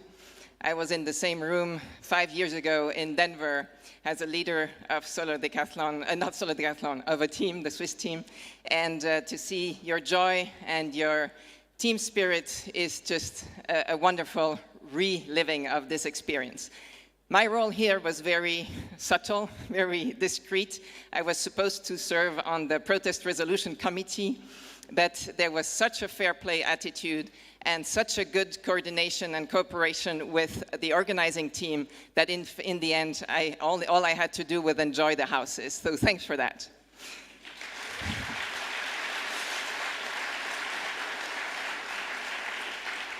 I would like to bring the educational dimension that is very, very important, of course, to these competitions.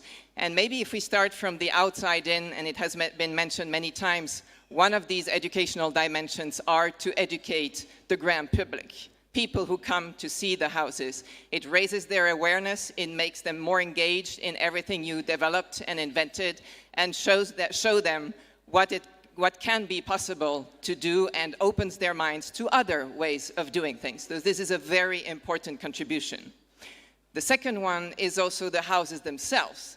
And there you not only show what is possible, but by bringing many, many different components that in isolation might already be known, what you did was to bring them together into a totally new assemblage and therefore created a new reality through that. And this innovation is really what we need tomorrow. So thank you for that as well.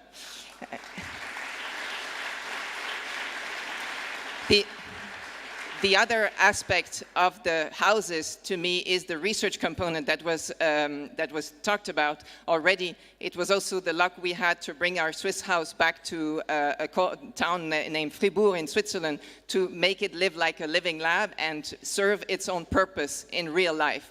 And this is also part of what will happen here. So it's amazing to see a Solar Decathlon competition that has a next phase of research and of living labs and therefore continues to serve its purpose. The third dimension, maybe the most important one, is the learning itself. And here, of course, you are those that have changed your own lives. You will not be the same after this than when you decided to embark. You know what it is to work in a team, and you know, and this is very special, what it is to work in a team that with other people that are different from you and think differently from you and have other ideas. And I think this is a very, very important learning for life. On the more academic side, this is a game changer as well for education in general. When we came back with the Solar Decathlon experience, it enabled me to actually change how education was performed at EPFL, that it would be more project-based, more hands-on, and the curriculum in universities are not made for Solar Decathlon aspects. We are not prepared to do multi-year projects with students, and yet it is possible. You did something that was supposed to be impossible and made it possible. So you have an impact on all levels. You change yourselves, you change the university, you change the industry, and therefore you change the world. Many thanks.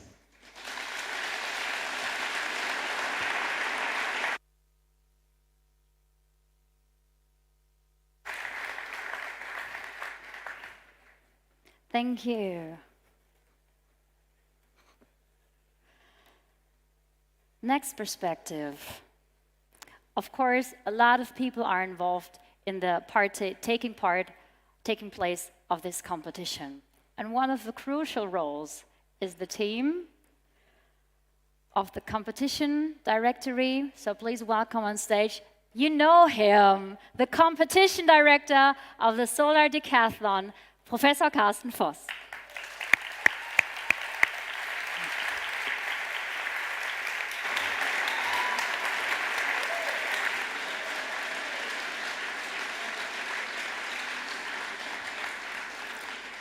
So it's very great for me to stand here in front of this audience of whatever, 700, 800 people in this hall, all being here because of you, because you have done this great job.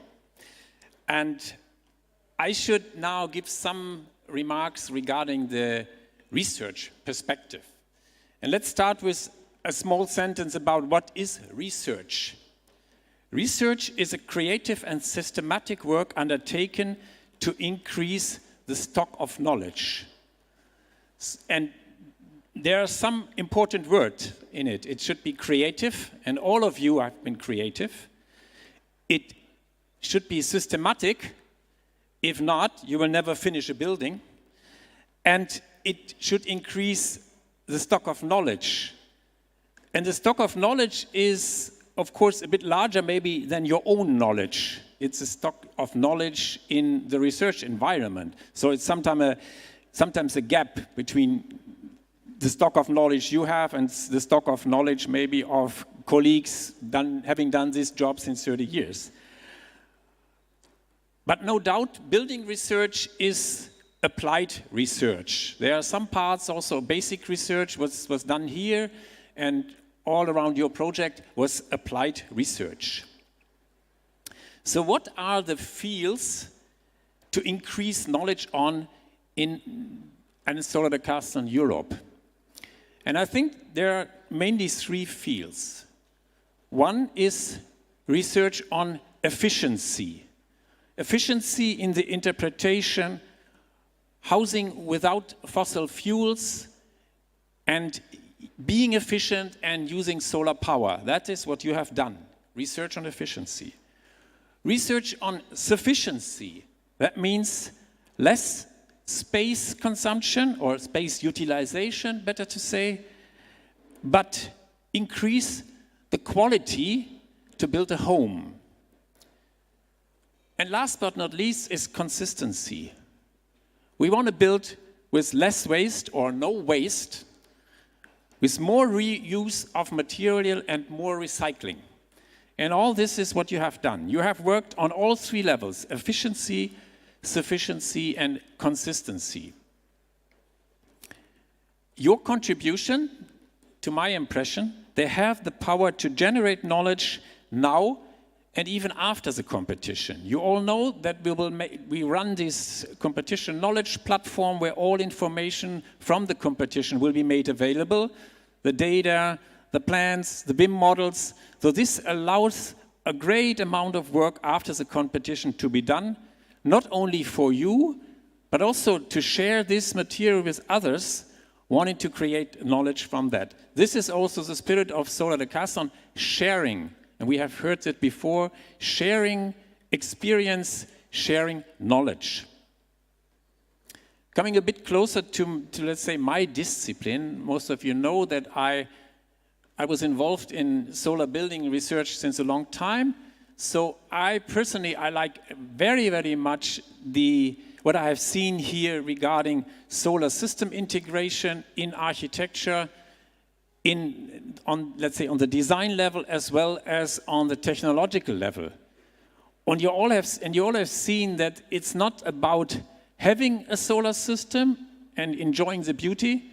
It's also about running a solar system. If a cable is missing, it doesn't run. If the liquid is missing in the collector circle, it is not operating.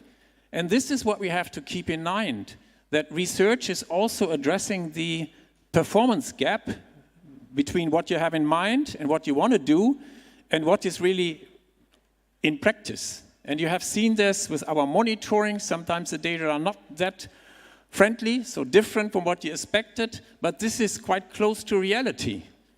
I'm pretty sure there are many people having solar systems not running, having heat pumps not running perfectly, boilers not running perfectly, and this is a big gap, and we should close this gap. And Asalea Decathlon can be part of this.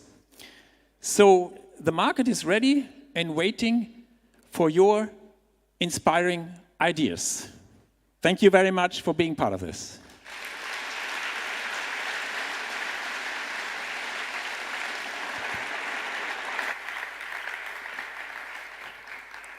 Thank you, Carsten Voss. As you remember from one of the first ceremonies, the CISA Award, I told you a bit about the foundation that created the Asalea Decathlon. And we're going to meet and listen to the co-founder and director of the Energy Endeavor Foundation. She has rejuvenated and is the driving force behind the continuity of the Solar Decathlon Europe. And on behalf of the foundation, she'd like to share a few words, and she has some important announcements. Welcome to the stage, Louise Holloway.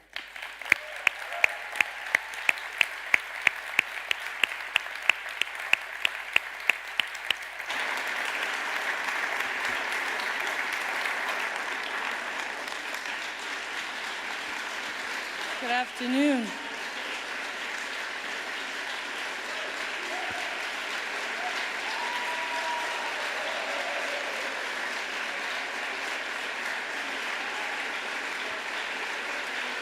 Thank you.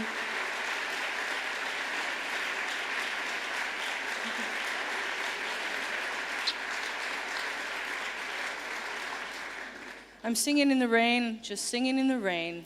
What a glorious feeling. I'm happy again. Thanks to you. Good afternoon, everybody.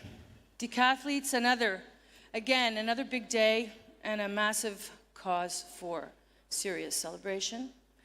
Thank you all. 10,000 reasons why, 10,000 million reasons why. But again, I'll say thank you to decathletes, the gorgeous teams. I've never really seen anything quite like this, to be honest. I will reiterate my colleagues, but again, to all of the faculty advisors and to our jurors, thank you again for your dedication, for your commitment to these students who are indeed our ambassadors for energy literacy. There's no doubt about it. Rock and roll. Another thanks to Wuppertal, to the University of Wuppertal for receiving the Solar Decathlon Europe in your fine city. As I said before, I reiterate that. Thanks go to the German Federal Ministry of Economic Affairs and Climate Action for supporting the Solar Decathlon Europe. To all the SD 21-22 organizers and experts for providing safety and security, again, thank you, danke, gracias. How many times can I say this? I should find more words. And once more, thanks to the United States Department of Energy for trusting us to pursue this vision of the Solar Decathlon competition in Europe. So, decathletes, again, it's a bravi moment. The word passion, the concept of passion keeps coming up, as does creativity. Thank you, Karsten. The other day, our colleague Nathan van den Bosch underlined that passion is indeed a driving force. We also talked about creativity. And we discussed what I consider to be a bit of a reality check. The reality that creativity and methodology are not mutually exclusive, that you can be simultaneously scientific and artistic. Decathletes, the science, the design, the technology, the innovation, the systems, the materials of your houses have inspired us all, and, no buts, they come together not only with power and precision, but with grace and beauty. Your designs are beautifully smart. You've married pragmatics with sensitivity, and the results are understandable and engaging. Thank you for that. Thank you. Creativity affects the way that we think, the way that we speak, the way we behave, and clearly it affects the way we live.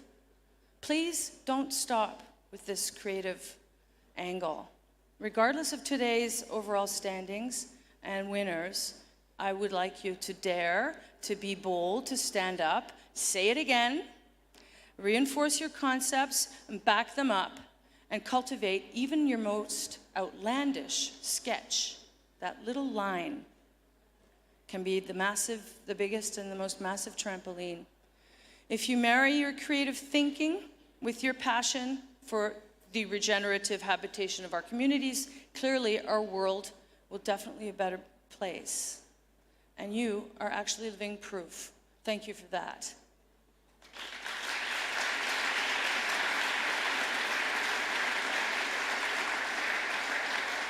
And while they're not all with us in situ this afternoon, I do want to applaud our team members at the Energy Endeavour Foundation.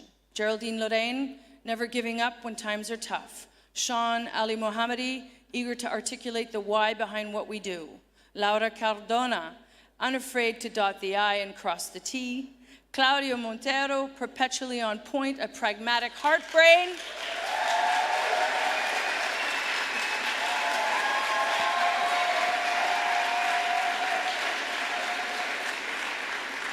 Boris Lambert, keeping us on a very graceful tack. Alexandra Ene, never missing a beat. Francesco Longo, taking initiative, a brother in arms, a brother in arms. A special thank you goes to Sergio Vega, our dedicated EEF board member, for bringing this competition to Europe in the first place in 2010.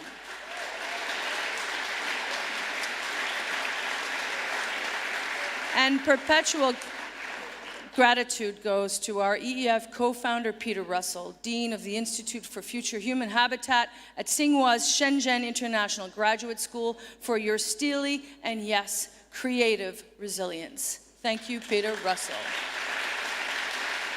Laura, Alexandra, Boris, Francesco, Claudio, Sergio, Peter, and everybody else who's here virtually, please stand up for our applause. Please stand up for our applause.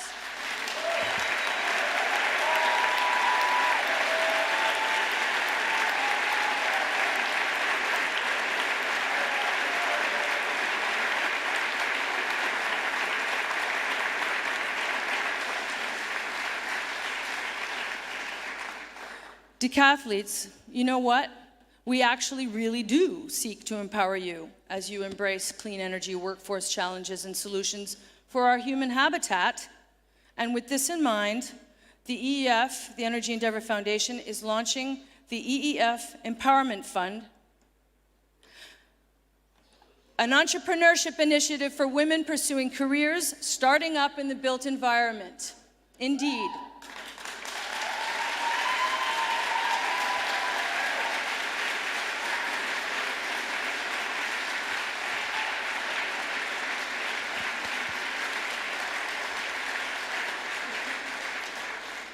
We envision a world where women are empowered to contribute toward the equitable reconfiguration of our built environment.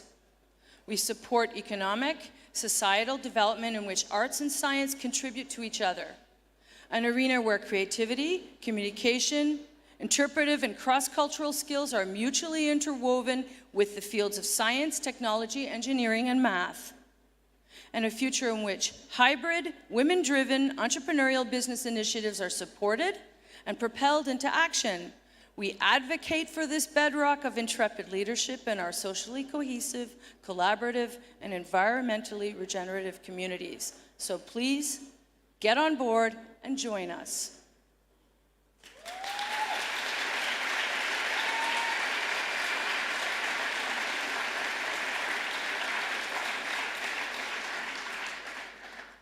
These are very tricky times, as it's been mentioned. Sociological challenges, pandemics, human migration, geopolitical tensions, ecological degradation, urbanization, inequality, the list could go on. It's more important than ever to demonstrate compassion, as I've said before, and pursue socially inclusive and ecologically responsible development. The Energy Endeavor Foundation calls on us all to assume these challenges and has issued a call for cities to host the Solar Decathlon Europe in 2025. The call is out. Yeah. Look at this. This is it here, no? We do look forward to receiving exciting applications from prospective host cities. Thank you all for keeping this vital Solar Decathlon Europe movement alive. Thank you for that. I will close by saying, decathletes, congratulations, and thank you for making this edition of the Solar Decathlon Europe such a smashing success. Smashing success. It's unprecedented. Never before have we had this spirit, not quite at this level. It's quite exceptional. So I want to thank you because you do embody the values that matter so much. You're intrepid, you're ingenious, you're responsible, you're gorgeous. So thank you for inspiring me, for us all, to be exactly who we are and to do what we do. You're simply the best. Hands down.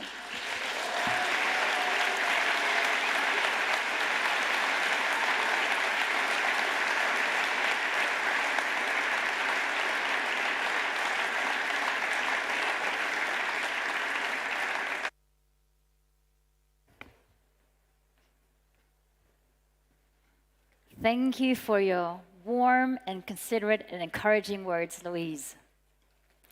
For a competition to take place, especially this size, it takes a lot. It takes strategic decisions, it takes budgets, it takes planning, resources of all kinds, and it takes some space to build something like the solar campus here in Wuppertal. So of course, the city of Wuppertal plays a huge role for the Solar Decathlon Europe 2021-2022. So please welcome with me on stage the Lord Mayor of the city of Wuppertal, Professor Uwe Schneidewind.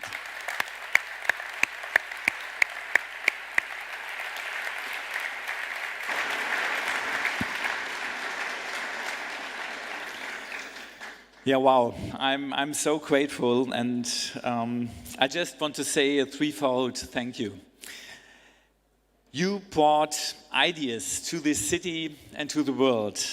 I met so many people over the last 2 weeks that visited your houses and were inspired by details, by the whole design, and came to me and said, oh wow, what I took out of this visit, I really want to realize it. Let's do it here in Wuppertal. And when I experienced today that more than 100,000 people visited this place, became ambassadors.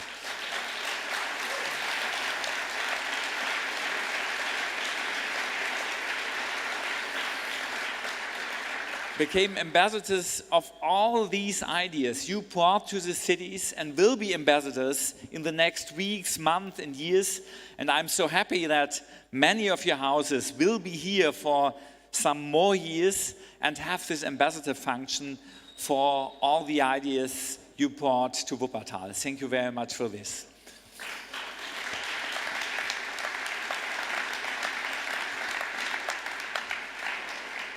And you brought energy to the city and to the world.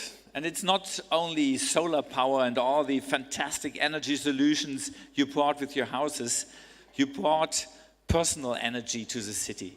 You showed what is possible if inspired by a vision, what can be mobilized over 3 years, and especially what can be mobilized within such a team, what can be mobilized in the atmosphere of such a solar decathlon. And this is so inspiring, this energy in a time where we had 2-3 years laying behind us that was so energy devastating, took so much energy of all of us. And I could feel it when talking to the people in the city that visited the place here, how much energy you gave back to the people and to the city. Thank you very much for this.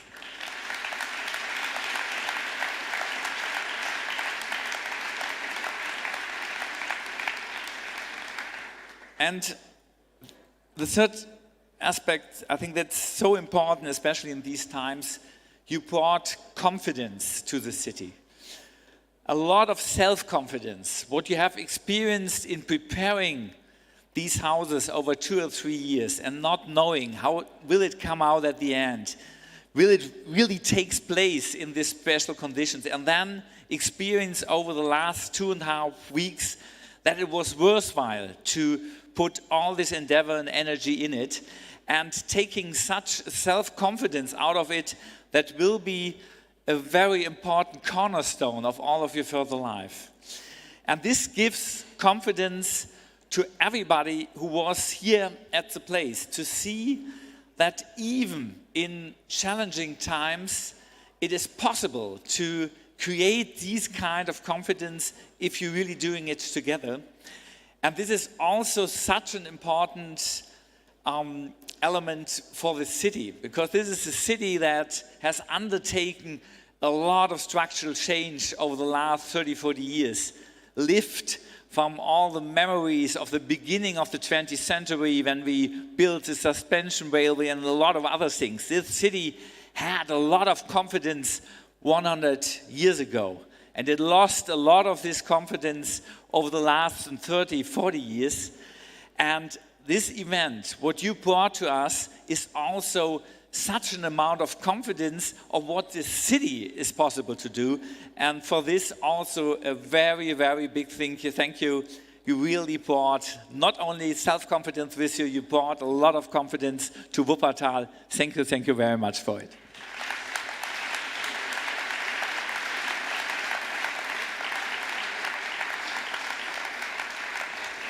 So, and I'm looking forward to what will be the final results. Thank you very much.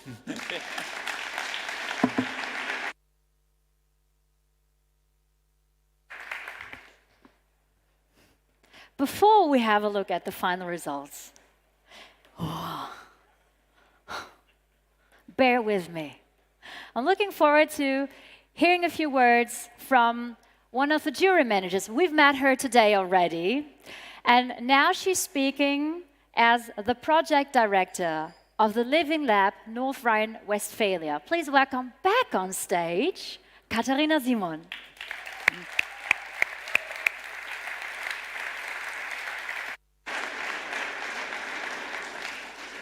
Thank you, Wilma. Yeah, let's have together a look into the future. The Living Lab NRW is a follow-up project of the SDE 21-22. 8 demonstration units can stay here on the solar campus in Wuppertal. We are, of course, very proud of it. And and the possibility to have the HDUs here in Wuppertal is a big chance for us. A big thanks to the funding body, the Ministry of Economic Affairs, Innovation, Digitalization and Energy of the state of North Rhine-Westphalia. And of course, to the teams who trust in us and leave their HDUs here as part of the Living Lab. Thank you for that.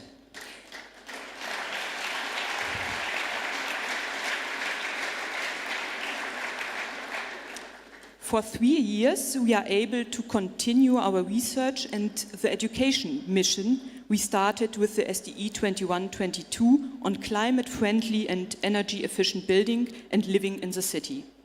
We will host 5 PhD students. We will continue to expand the international networks created through the SDE 21-22.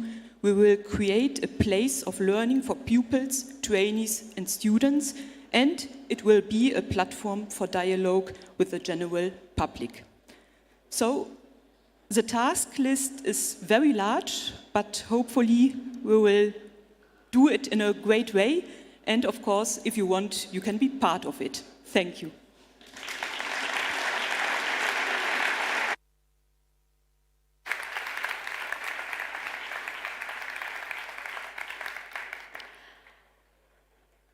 We've heard a lot of people speak today from different departments, from the Bergische Universität Wuppertal, from the Solar Decathlon, the Energy Endeavor Foundation, and the city of Wuppertal.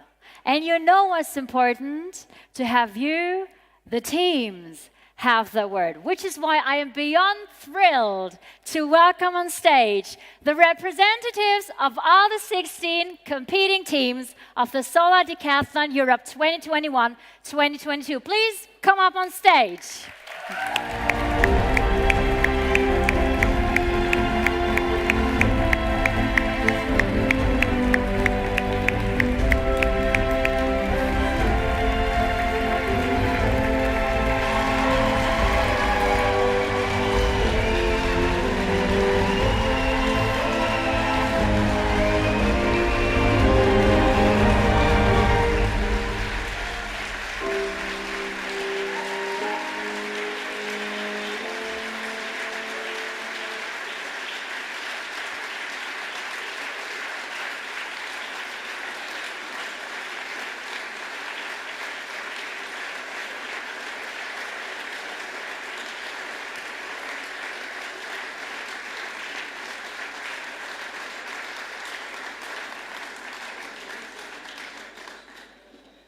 Thank you very much for your kind words so far.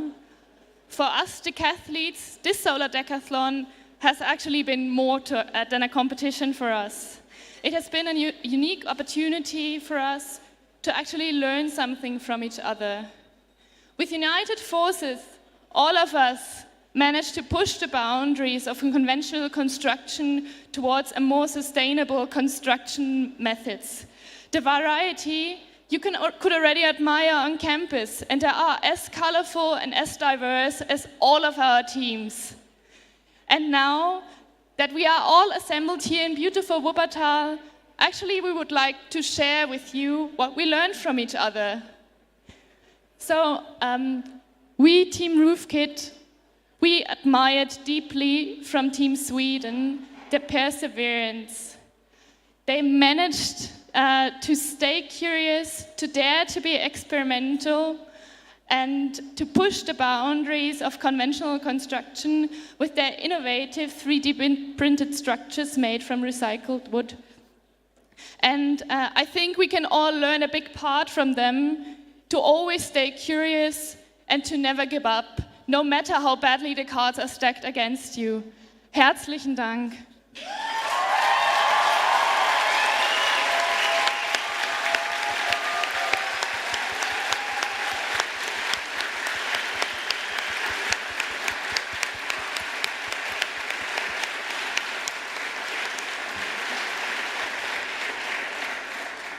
Thank you very much for the kind words from RoofKit. And we from Team Sweden greatly admire our neighbor, Lungs of the City from Hungary. They focus on, in spite of having all these technological solutions, you also focus on taking what already exists in this world and focus on passive solutions in order to lessen our impact in this world. And I find that a really commendable effort. And there's actually a quote I would like to share with all of you. A good neighbor is a found treasure. And I find that greatly fitting for the Lungs of the City team. Everybody, the organizers, the sponsors, and all the other teams are the reasons that Team Sweden is here and that Sea Hive, our house, is standing up. But it is truly not an exaggeration to say that Lungs of the City is the major reason that we're officially on the competition leaderboard. Thank you very much, and I would say this in Swedish. Tack så mycket.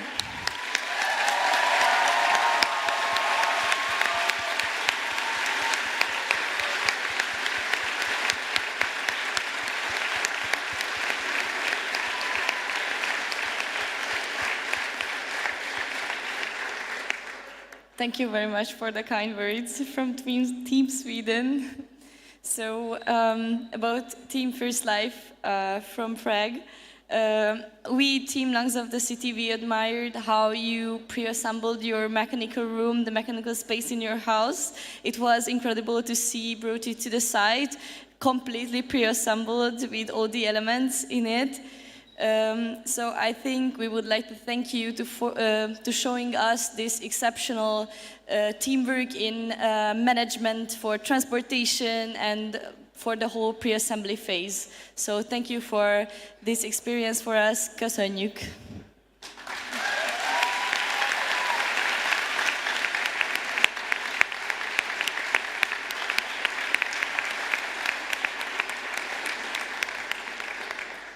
Thank you as well. We, First Life, we would really like to congratulate local plus team from Aachen for their really amazing job through the whole construction.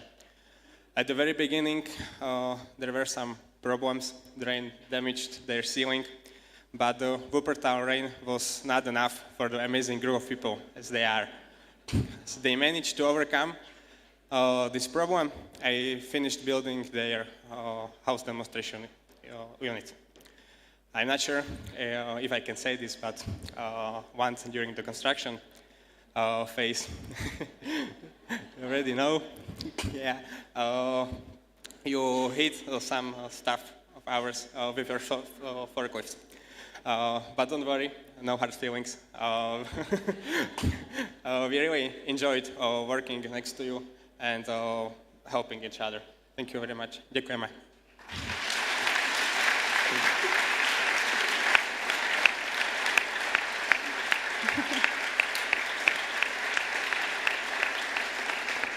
Yeah, thank you for the kind words and sorry about the forklift.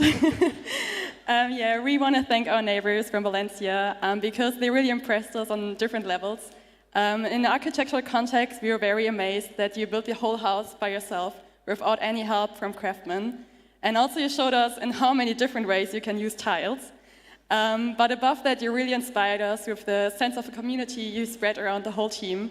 And yeah, thanks to some help with free sangria and Spanish music and some rhythmic hip shakes, yeah, you achieved what all of us try to achieve in their architectural concept, which is to bring us all together and to, yeah, make us a community.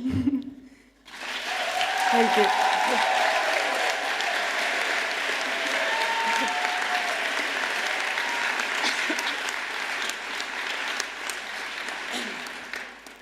For us, Team Asalea, we admire the perseverance of Team TDIS because they have overcome any difficulties always with a smile. We have seen how you have outdone challenging yourselves every day, and this has been an example for all of us. So thank you for being the support we needed and the best neighbors we could have ever had. Thank you very much. And as we say in Spanish, muchas gracias.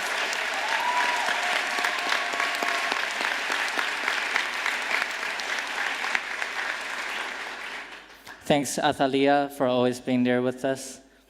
And we, Team TDIS from Taiwan, are fascinated by the photovoltaic facade of our next store, which belongs to Team Mimo.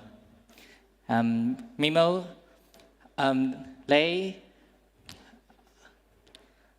they come up with inspiring materials that serves really well. And overall, Mimo is a very beautiful house, and we appreciate them to attract a large crowd over to our house as well. Thank you. 谢谢.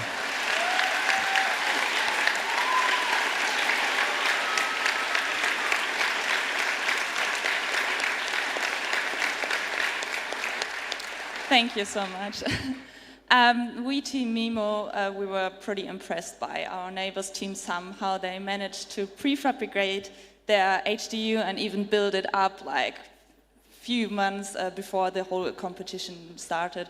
So next time we will compete in the Solar Decathlon, we take your hard work as an example. So thank you for always pushing us and for making us improve. Dankeschön. Thank you so much for the kind words. It was very touching. I'm going to choke up now. So we at Team Sam, what we value the most about Team Efton is the social aspects of your team. And I'm not talking about the design, but the positive energy brought to the campus, the friendliness, and just the positivity in general. But in terms of the design, you've had an adaptable design that you also integrated with new technologies, also with traditional materials, and this way you connected the people not only to nature, but also to their communities. So I think we can all learn from Team Efton on how sustainable construction can also lead to sustainable communities. So please give it up to Team Efton. As they say in Dutch, lekker bezig, dank jullie wel.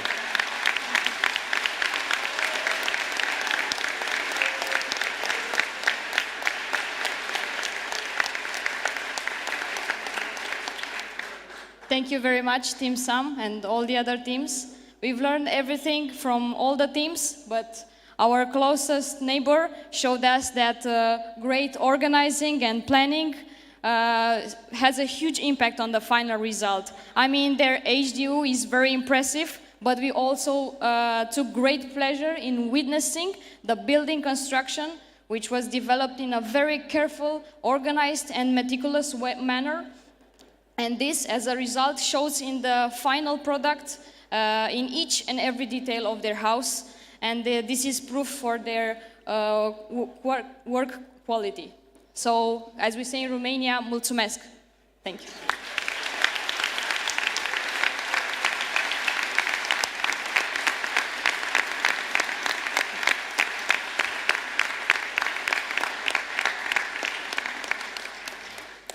Thank you so much. Well, our team Level Up learned from Team Aura what real neighborhood means. First of all, they were incredibly friendly. We could help each other, and you're a team. You revitalize a whole neighborhood. And the great thing, you're not only doing this here, because you will realize your whole project in France, and this is pretty awesome. And also, every team here, or like every person, could be a part of your team and of your house, because we could create your clay walls, and that's what the Solar Decathlon is about, teamwork. We are one big family. Vielen, vielen Dank.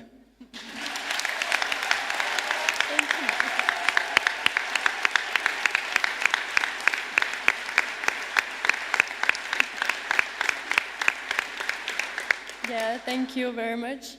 So Team Aura really admires the beautiful work of Team Extension for Sustainability.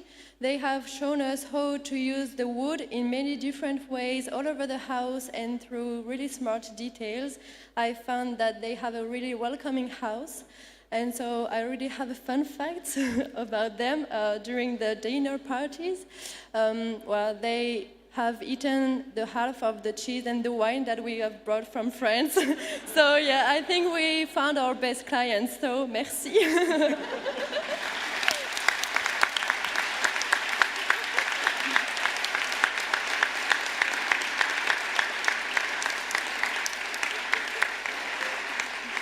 Sorry for that. So, yeah, from the beginning, from being competitors in the beginning and asking the same sponsors or the same companies for sponsoring, we quickly realized that we have a lot in common, not only the Swabian accent. Yeah, thank you, Team Collab, for being very relaxed and shiny all the time. You always had a great big smile on your face. Yeah. Thank you for the great collaboration and Dankeschön.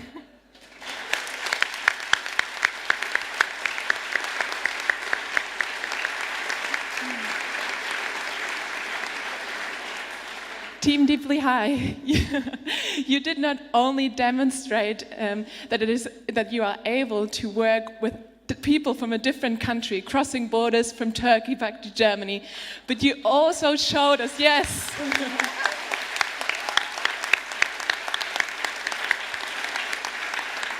But you also showed us with your creative ideas, many different ideas, how it's able to make a flat wheelchair accessible. So that was really impressive to us to see all the many different ideas that you had in your house to make this project come to life.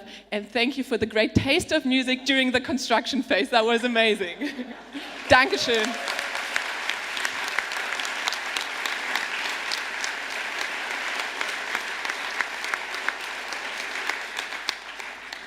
Thank you. As Collab said that we are cross-boundary team, it is a nice chance like having 3 different neighbors at the site actually. Now I want to thank one of them, Team Virtue. During the construction phase, because of you, we were able to make on-site upcycling. We borrow many times your crane, and also we enjoy your music during the construction phase. Yeah, it's the very delicious taste actually. Moreover, you guys show us how a sustainable home system can be built in an elegant way. Your design contains many sophisticated elements like smart system, which make easy in the city's energy transition. As we say in Turkey, teşekkürler.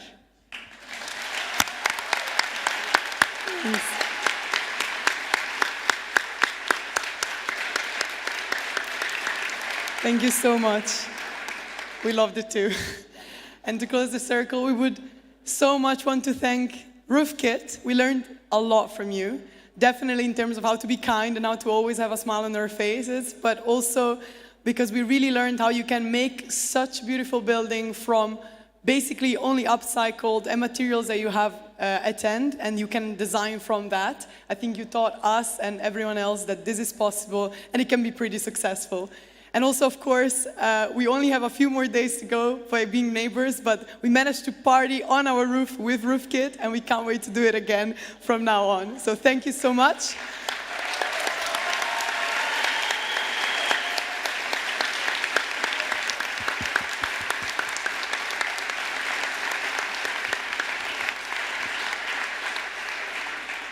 And of course, even though they're not here standing with us, we all really want to thank the 2 teams from Thailand, from Bangkok, that we learned so much throughout the process of these 3 years. Even though they couldn't actually build their house in Wuppertal, they taught us how relevant the Solar Decathlon can be all over the world. So thanks to them as well, if you're watching as well.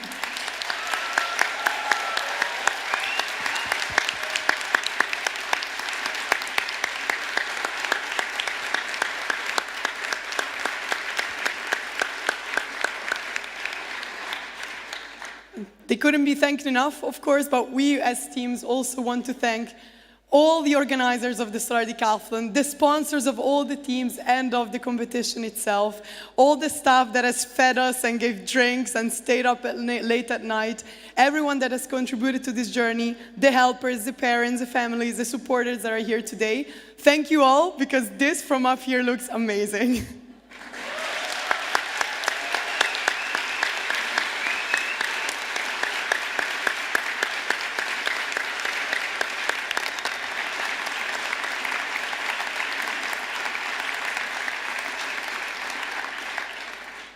It's a lot of capping, but to conclude our thanking speech, we definitely have learned a lot throughout these years and in these weeks that have been incredibly impactful. We have lived an experience that I think cannot be described, and we'll all bring this experience in our hearts. But what makes us most impressed is not only the impact that it had on all of our lives as decathletes, but the impact that it had on the visitors and all the people that saw our HDUs. People got to believe in sustainable solutions, the ones that we have been believing in the past years and that we work towards. So we are now convinced that these solutions can become one. So we are so thankful that actually we can start creating an impact, because regardless of the results that we'll hear in a minute, we're all working towards one goal, which is normalizing sustainable building for the building sector and living for our houses. Thank you very much from everyone.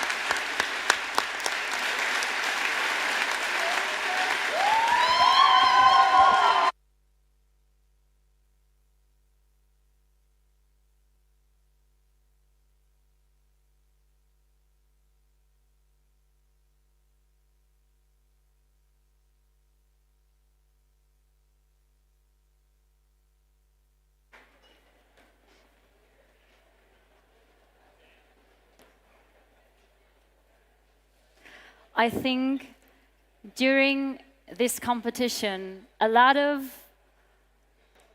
encouraging, genuine words have been spoken, and this was one of the most genuine and appreciative moments. So I would like to say thank you for this experience. I'm not going to cry.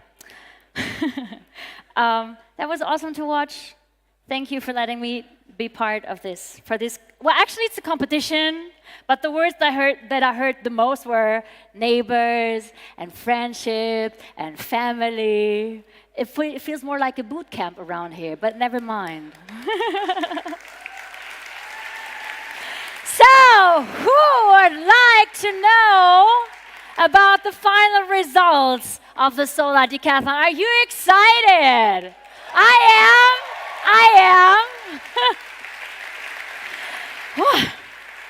So, my face hurts from smiling, I tell you. It does. My gums are dry, but never mind. So, and in order to start with the awarding phase of the final award ceremony and to announce the third winner of the Solar Decathlon Europe, I want to welcome back on stage Professor Koch.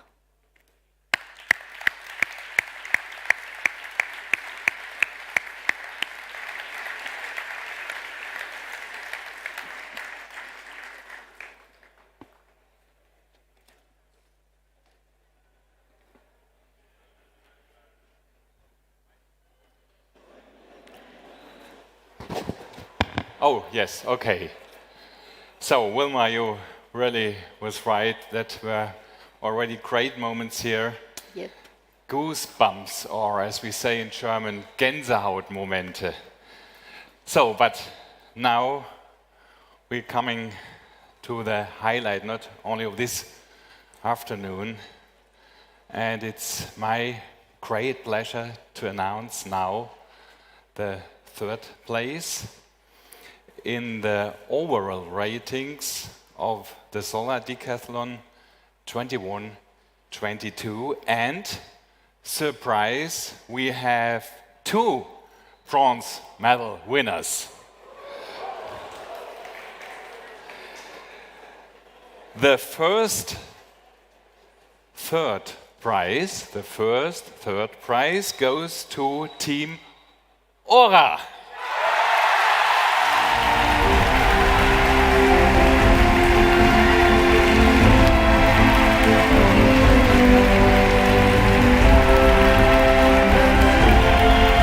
And please,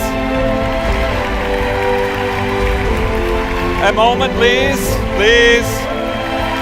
calm down.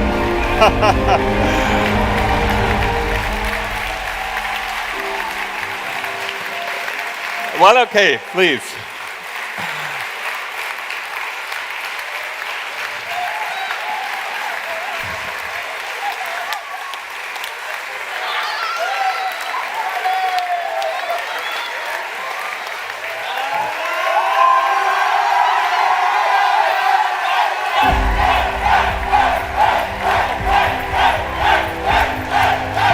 But wir müssen noch mal. So, a moment please, because I have to read what the jury said. So, the cost study of the project is very detailed and shows the work of optimization of the construction and the technique to make the project feasible and reproducible. The project develops the principle of a community and participative project. The project involves from the beginning the support of the public institutions, such as recognized public social housing stakeholders, to ensure the concretization of the project. The heat capacity of the structure of the buildings is well addressed to maintain the indoor temperature stable. A combination of reusing existing materials, bio-based materials and geo-based materials allow to significantly reduce the carbon footprint. My congratulations to the team from Grenoble.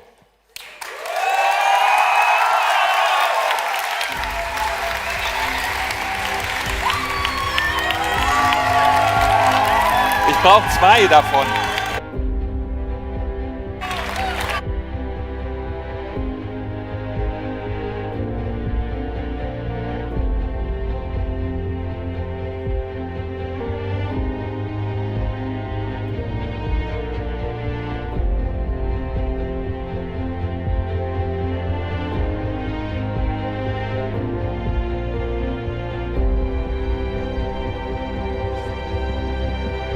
Hello. So, thank you very much. We are very proud to be here today. It was 2 long years, but amazing years, and we are. That's too much. And just one word for Nicolas. This one's for you.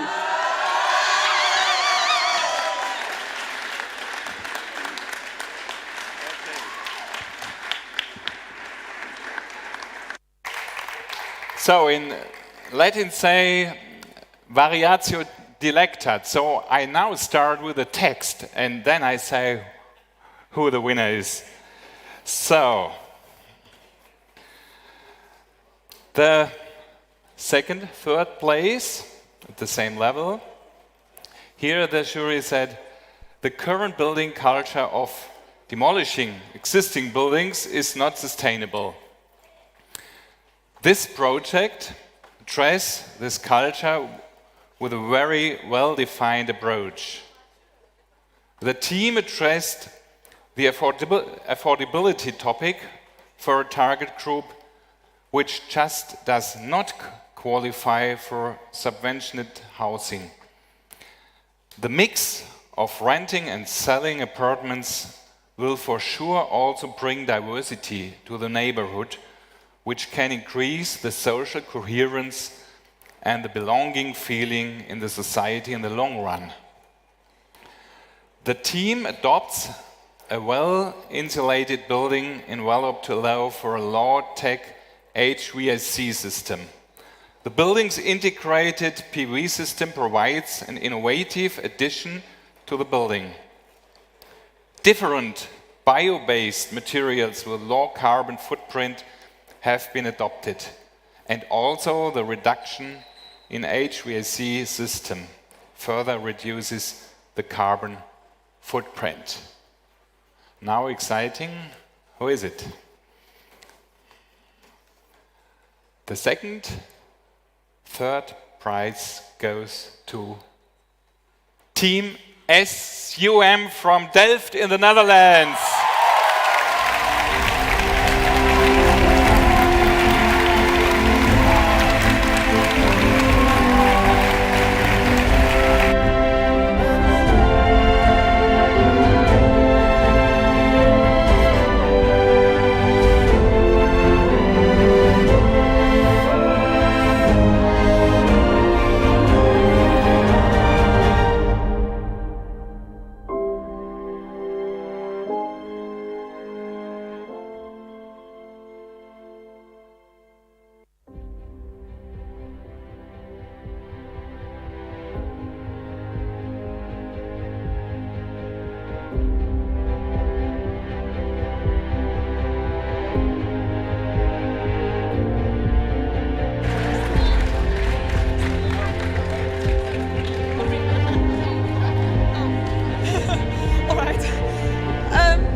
All the best.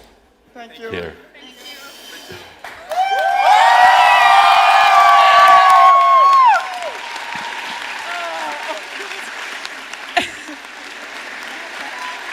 All right, it's indeed really busy. I would like to thank you, the STE, for giving us this opportunity. Our amazing movement of partners and advisors that are standing over there.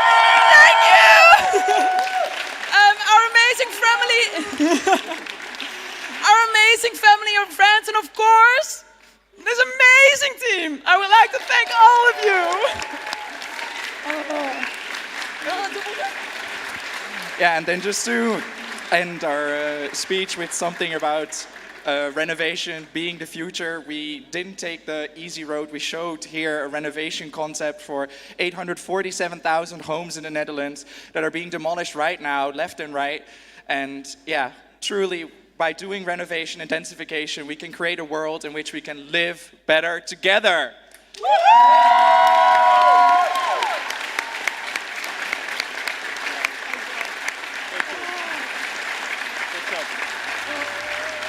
We did it.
Congratulations, Team Aura and Team Sum.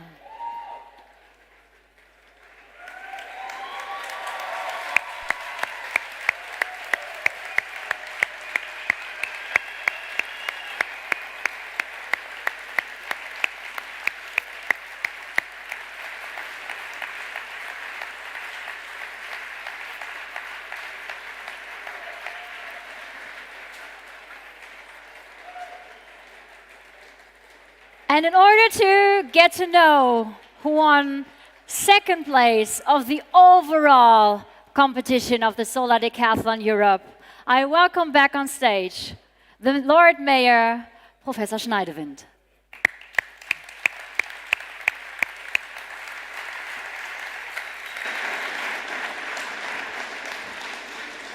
Yeah, wow, attention is rising. So I will also start with what the jury is saying about the second place team. The project proposes a relevant open scale in relation to the existing, appropriate to a medium density neighborhood. It creates a new and very coherent ensemble offering a situation to develop a new community. A major selling point of the project in terms of innovation is scalability. The project succeeds in presenting a convincing concept of prefabrication and scaling. The team presents a detailed study of the different building components. Different calculation tools have been adopted to optimize passive and active control strategies. So you have an idea which team it is? It's Virtue from Eindhoven. Yo!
Wow.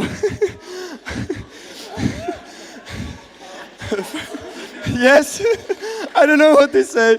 Thank you to everyone who's here, all the partners. I can thank hundreds of people, but special thanks to everyone who's here in Wuppertal right now, and also to all the teams, because to be honest, it was a bit late that we thought this is a competition, we need to score points. In the beginning, we just wanted to have fun. And yeah, that's what we did. And we tried to continue here in Wuppertal. But you guys joined, and that's the most amazing thing. And actually, I want to say, let's continue. And like Louise said, let's not stop here, let's go on. So maybe let's have a party in Eindhoven all together. And spread the ripple. Wuppertal, you've been amazing. Danke schön. And how do...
Congratulations, Team Virtue. So, you want to find out who won the Solar Decathlon Europe this year? In order to announce the overall winner of the overall competition, to announce on behalf of the SDE Directory, Carsten Voss.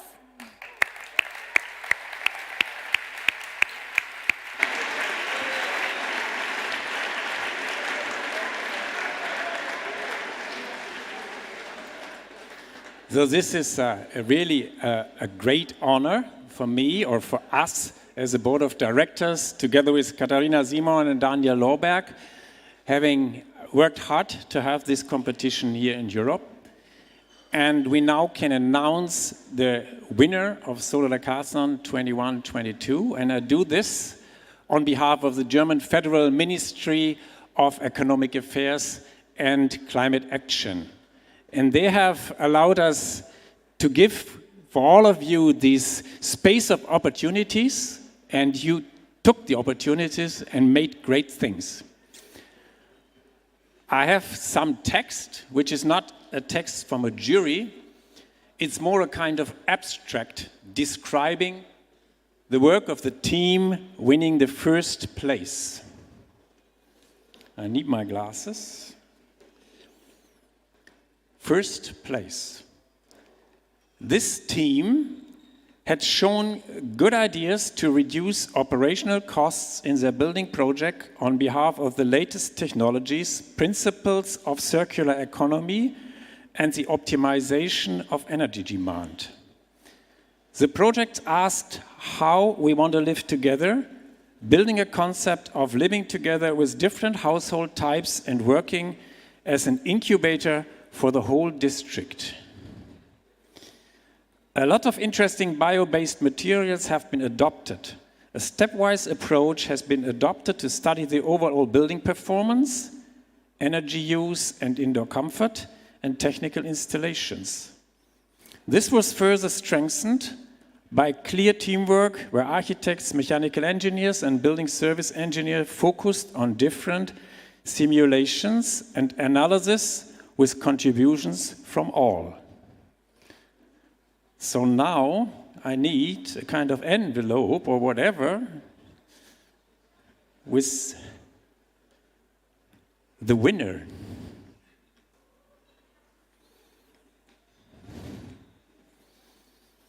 Thank you, Wilma.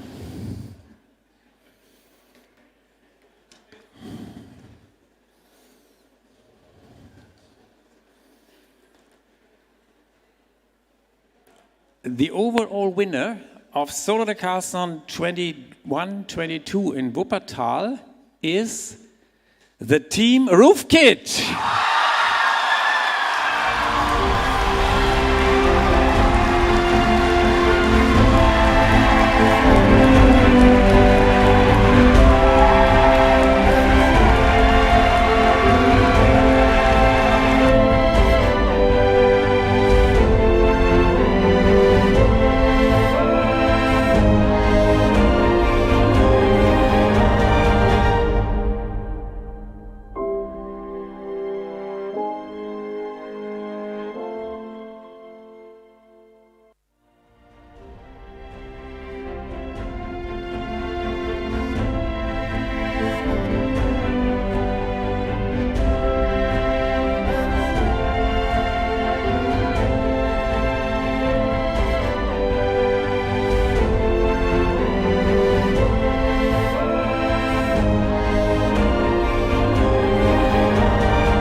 What a great moment. Whom should I give this prize?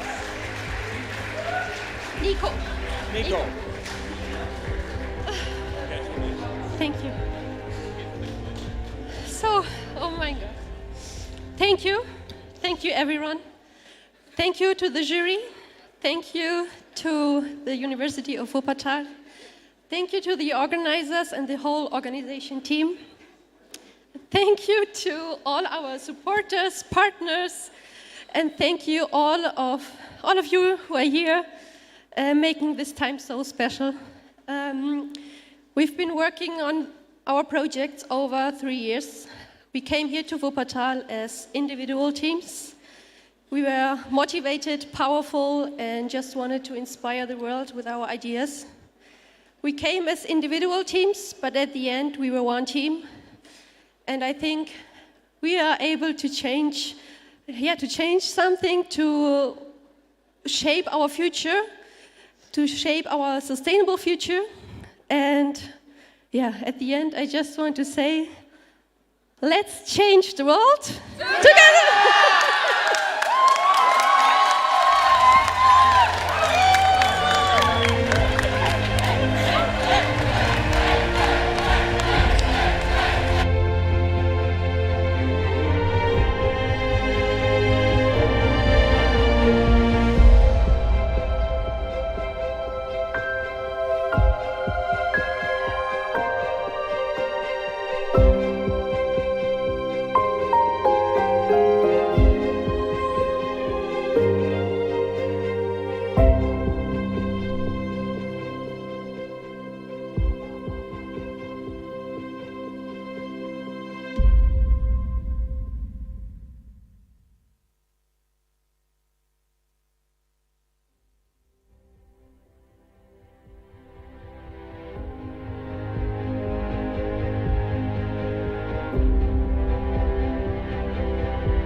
Congratulations, Team Roofkit from Karlsruhe, the overall winner of this year's Solar Decathlon Europe.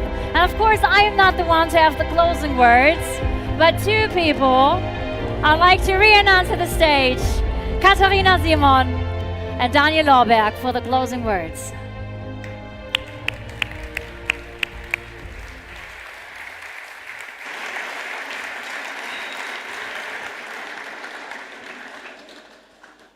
So this was the moment that this edition, basically as a competition, came to the end.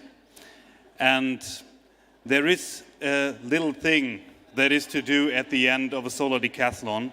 And I really appreciate to welcome my good friend Istvan Nagy, the manager of the Solar Decathlon 2019, to bring me the flag.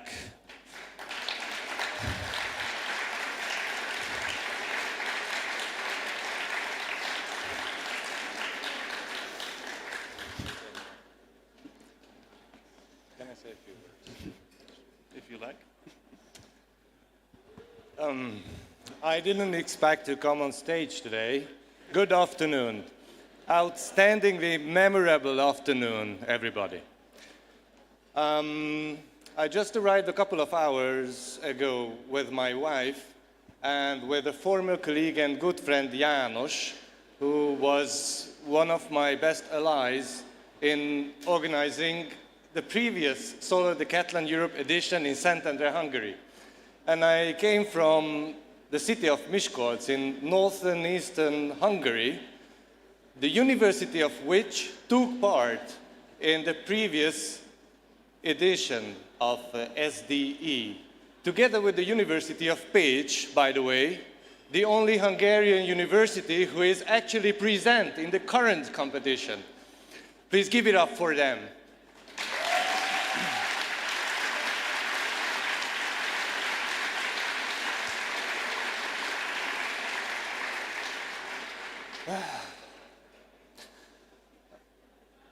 Maybe one more thing about our motivation and my personal motivation, why I came here. Because of the outstandingly interesting houses worth discovering? Yes. Only because of this? No. Because of the uniqueness of the vibes here when the Solar Decathlon competition is happening. What the representatives of the teams demonstrated on stage a couple of minutes ago. The way people are connected through this competition to each other. Isn't it unique? I think you know the answer very much. And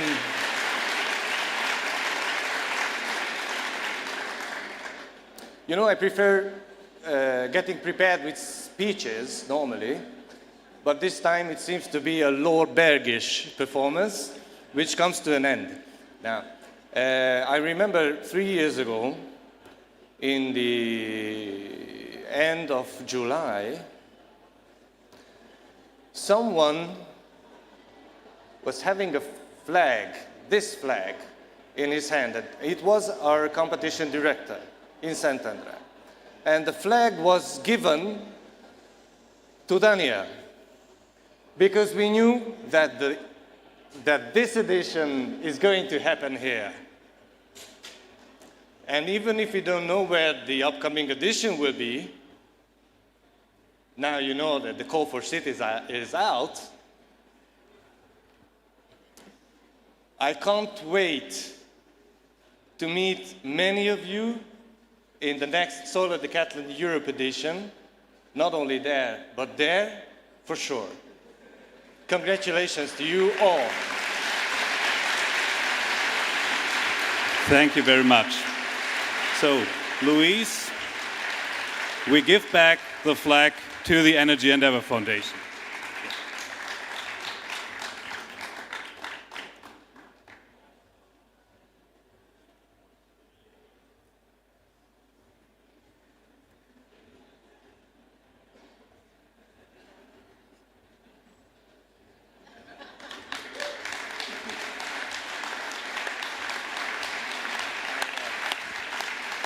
Thank you very much all together. So, and now I hope our team would be so kind to come on stage, the Solar Decathlon team in Wuppertal, and all the other teams, as you know it from the start, come on stage. Everybody.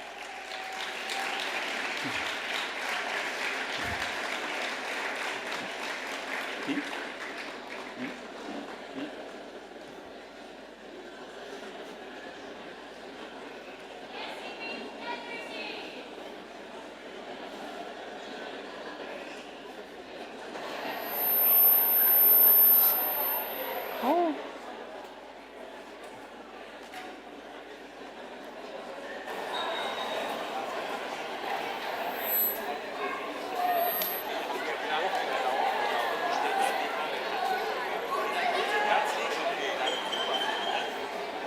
Danke für alles.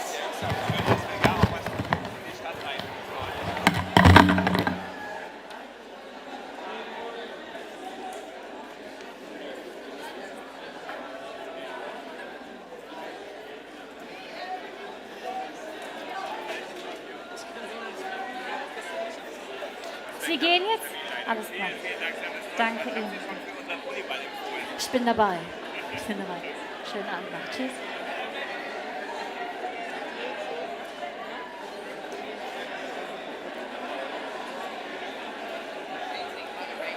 Thank you very much. Thank you.